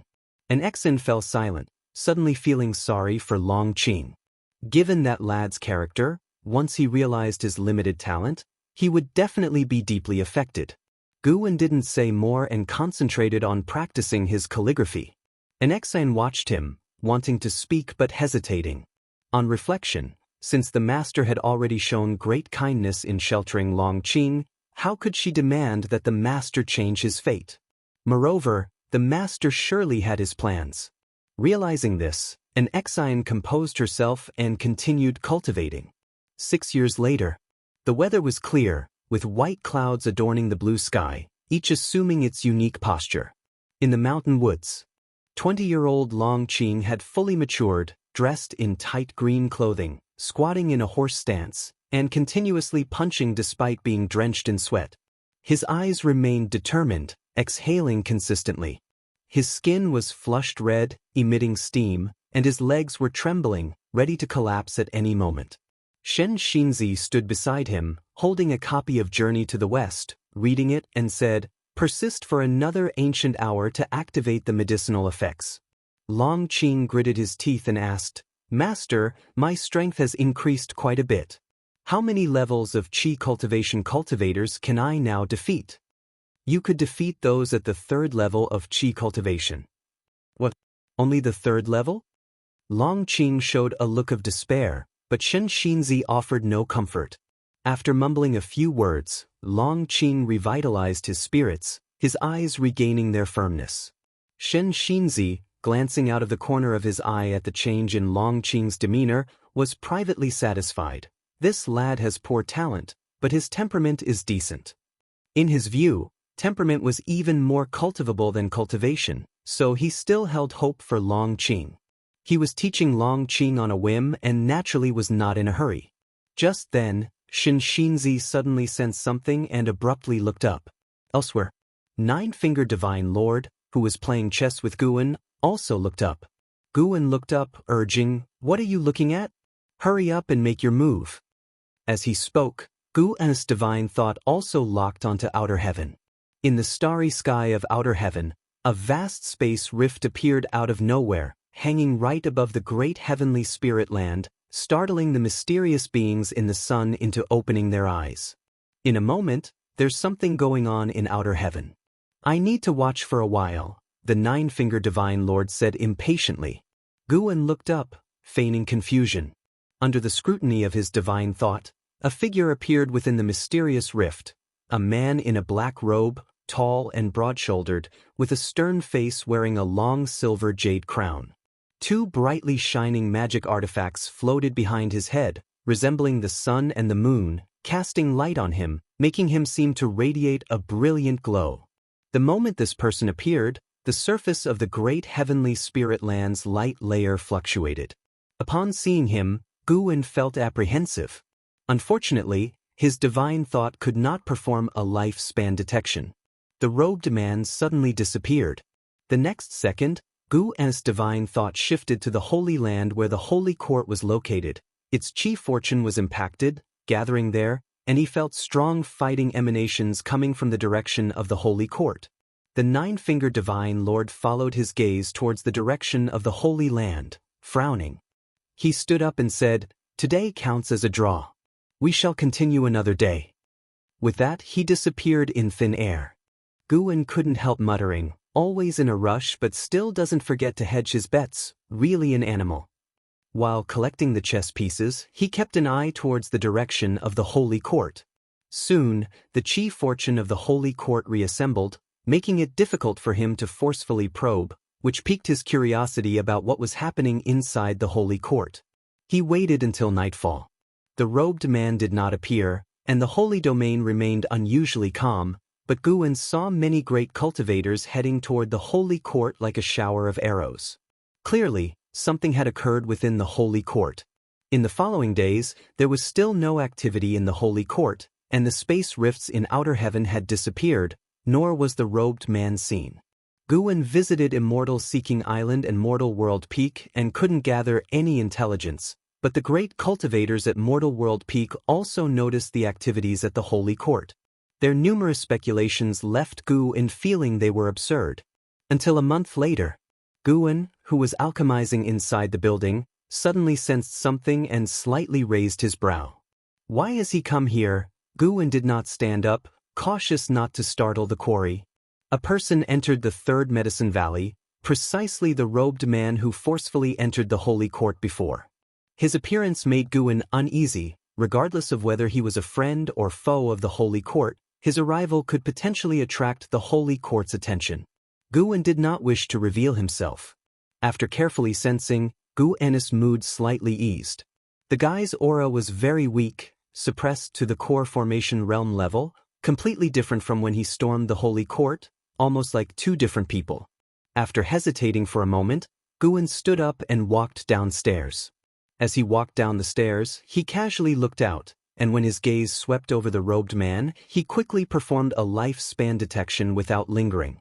Sun and Moon Netherworld Emperor, Divine Thought True Immortal Realm 8th Floor 158763008/400000/60000000. Divine Thought True Immortal Realm 8th Floor. Over 15 million years old. A maximum lifespan of 60 million years. Guwen was astonished, looking at a true old monster. What is this guy doing in the third Medicine Valley? Is he targeting him? As Guwen continued downstairs, he puzzled over this. At that moment, Ji Xiaoyu walked out of her room. She did not look towards Guwen but towards the approaching Sun and Moon Netherworld Emperor.